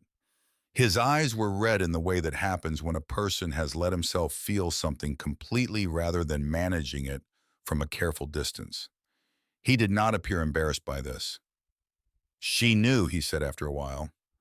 Martha looked at him steadily. She knew what kind of men we would be, or could be. He turned the cup in his hands. She wrote to me about the way I make people feel welcome. She called it a gift. She said our father would not understand it because our father did not understand gifts that could not be measured or counted, but that it was real and it mattered, and I should not let anyone talk me out of it. He was quiet. I have spent a long time letting people talk me into thinking it was a weakness. Lydia looked at him across the table. It is not, she said. I know that now. He looked up, and his expression had the settled quality of something that has finally been placed where it belongs. I have known it for a while. It helps to hear it in your mother's handwriting. Reed said nothing to anyone that evening. He did not come to the kitchen. But in early January, when the night was deep into its second half, and the cold had settled into the valley at the level it reaches, in mountain winters, when the temperature has long since passed through any number that has a name, in ordinary conversation, Reed proved once more the particular way he communicated what mattered. He heard the intruders because he was always positioned to hear them, always oriented toward the possibility of a sound that did not belong. It was not loud. It was the specific quality of compression in snow that differs from wind-driven snow, the sound of weight moving with direction and intent. He was out of his bedroll and to the window in the time it took him to confirm what he had heard. 4 figures crossing the western approach, moving low against the darkness, coming in from the direction of the cliff face that gave access to the valley from the northwest, a route that most people did not know existed, and that Reed had therefore mapped and monitored with particular attention. He woke Cole first because Cole moved fast when the situation required it and could communicate without noise. He woke Owen Hayes. He did not wake Elias for the reason he later explained, which was that Elias was needed inside if this proved to be a diversion. What followed happened quickly and in the dark, and Lydia did not witness any of it directly.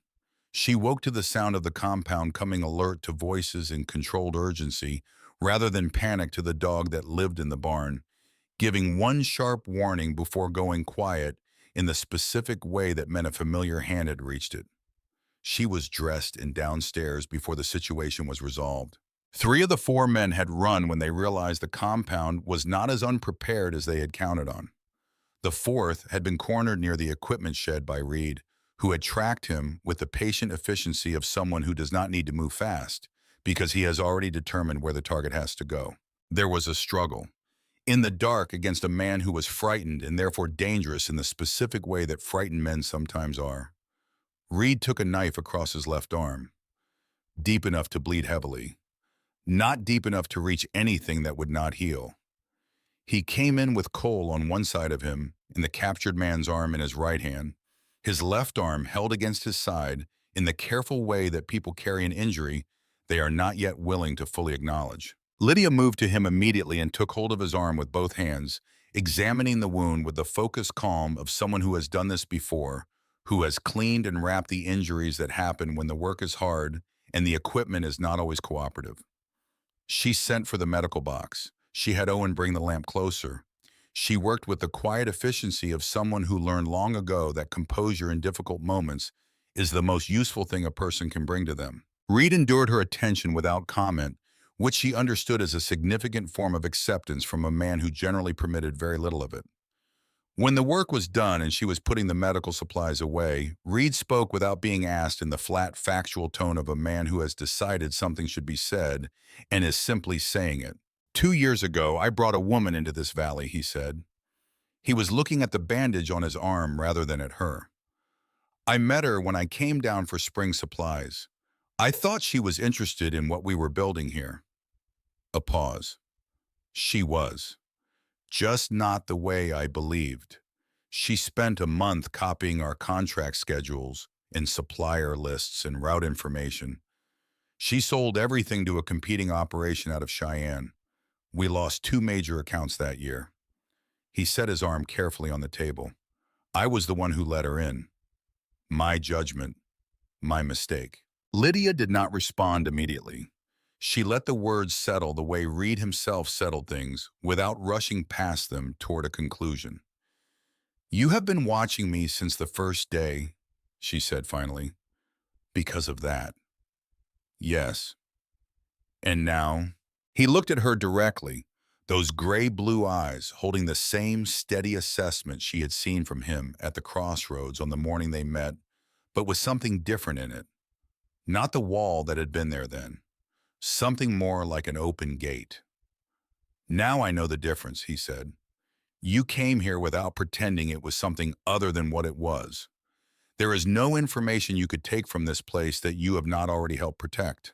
She understood that this was Reed Crow's version of an apology, a full accounting and a declaration of trust all delivered in the same handful of sentences because he did not believe in using 3 words where one would do.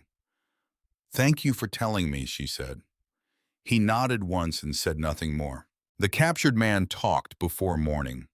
He had been hired through an intermediary company in Denver. The name of that company, when checked against the files they had been building, traced back to Westmont Trading inside of 10 minutes. With the passes reopening in early February, they made the journey to Denver.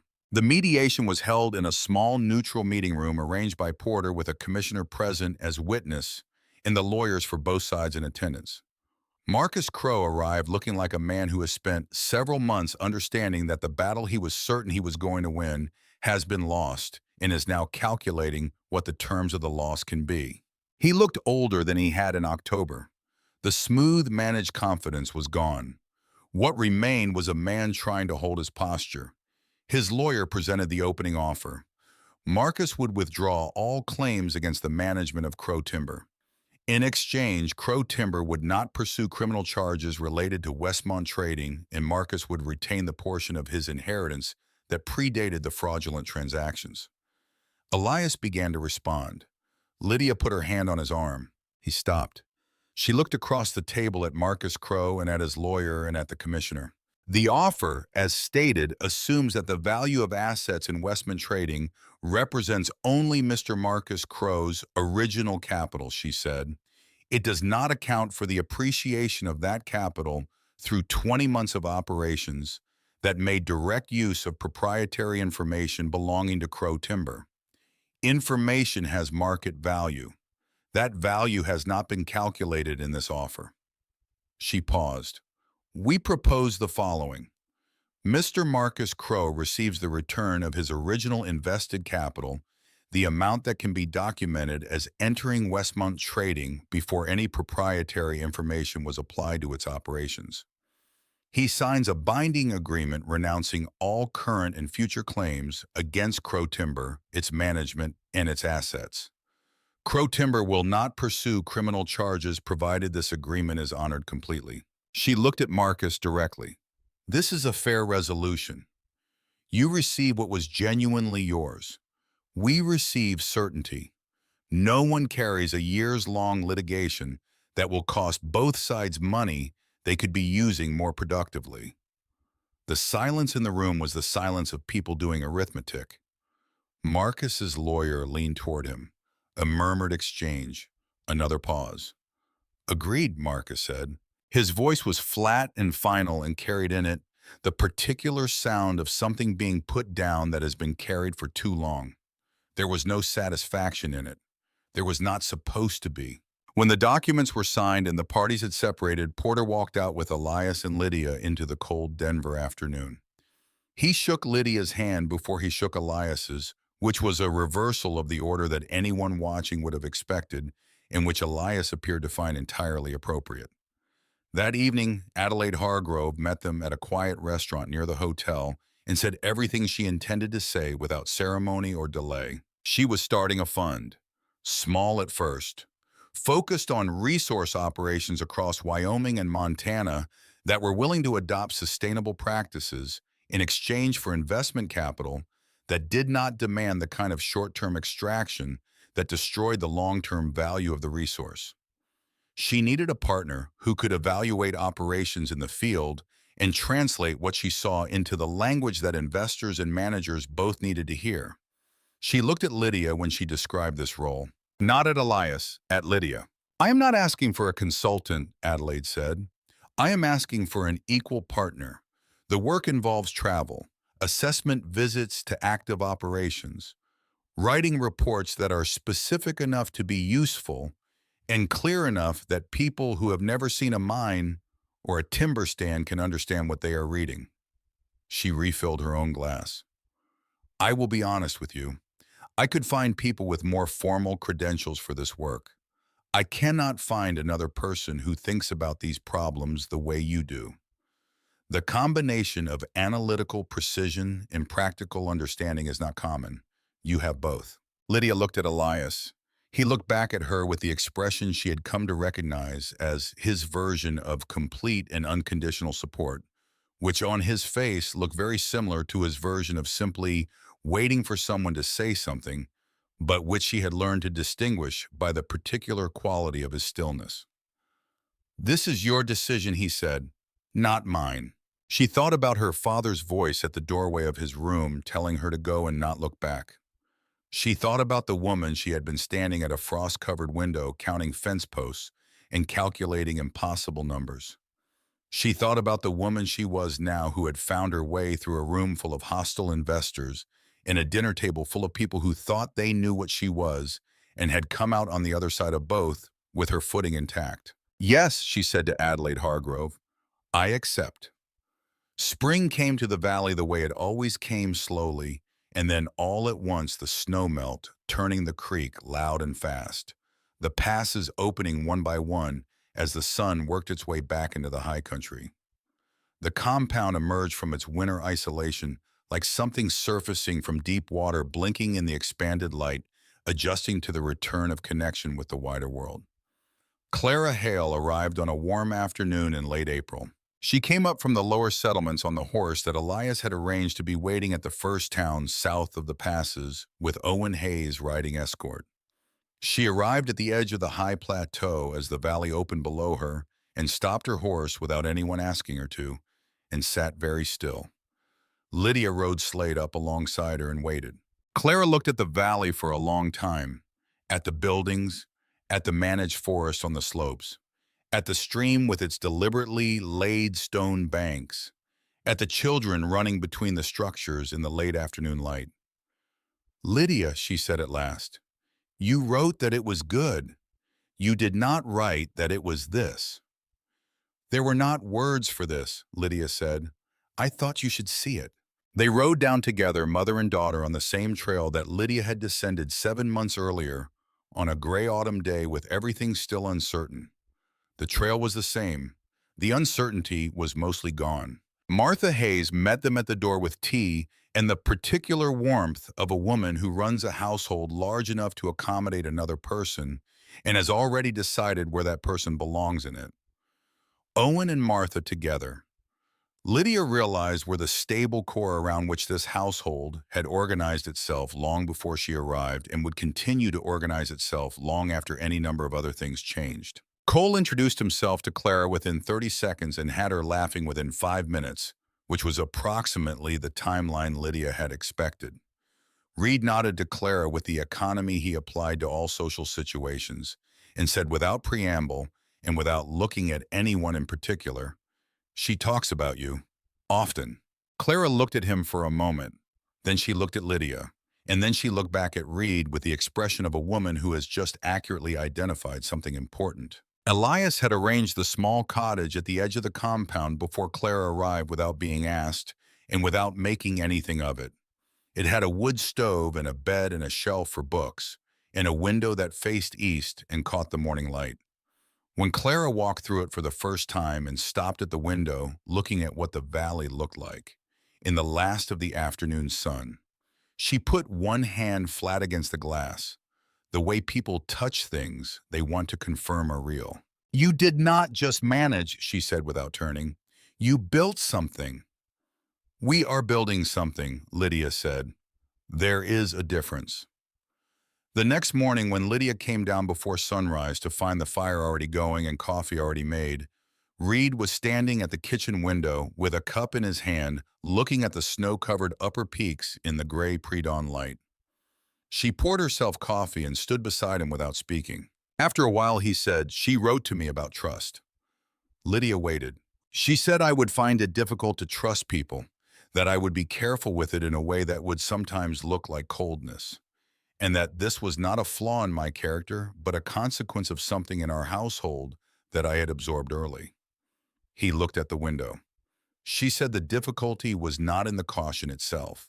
The difficulty was in recognizing when the caution was serving me and when it was simply keeping me away from things that would have been good." She thought about what he had told her in the kitchen after the night of the attack, about the woman he had trusted and what that trust had cost him, and about the specific way a wound of that kind teaches its lessons too thoroughly sometimes until the lesson becomes a wall rather than a guide.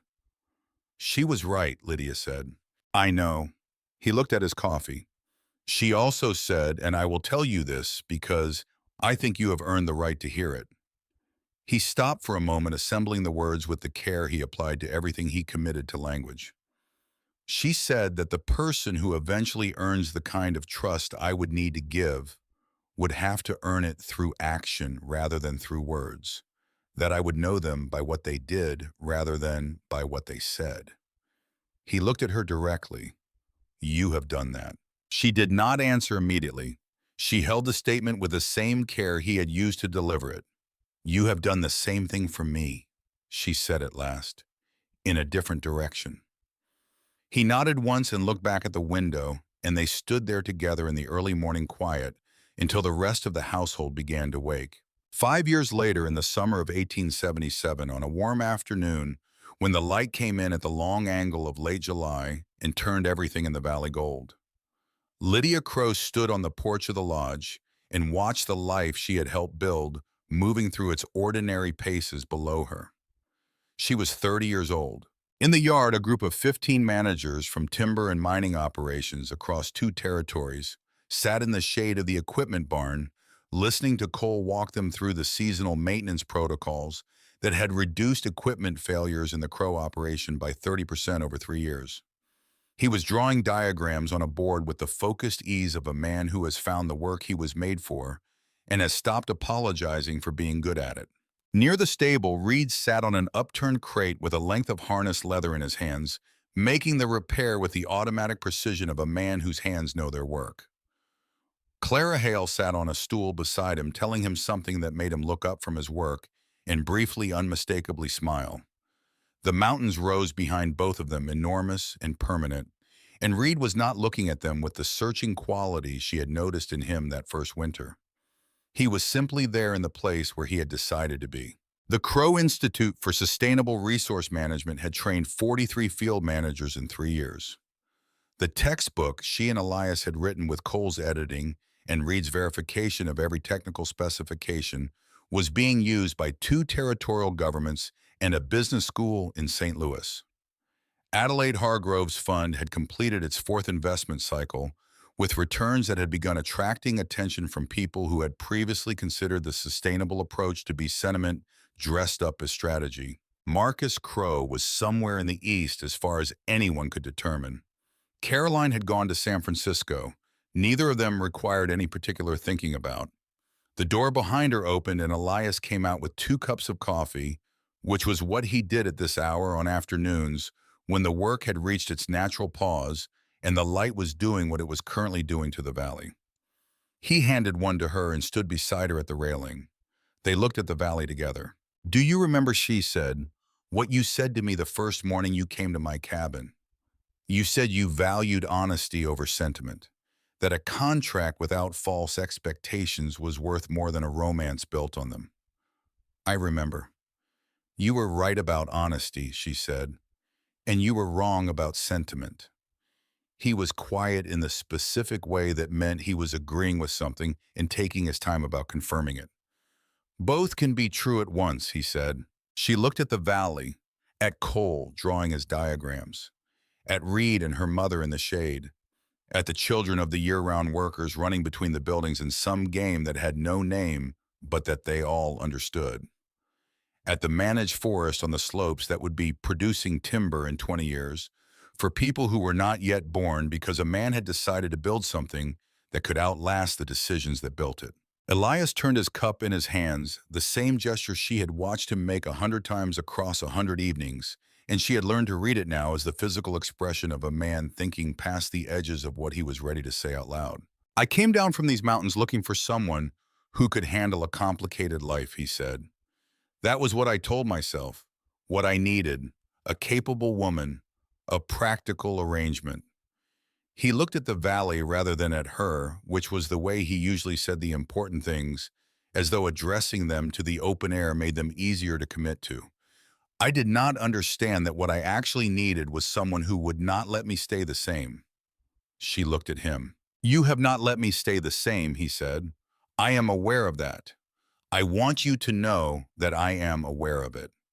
She had learned over these months and years that Elias Crow's version of saying "I love you" was to tell her what she had done to him.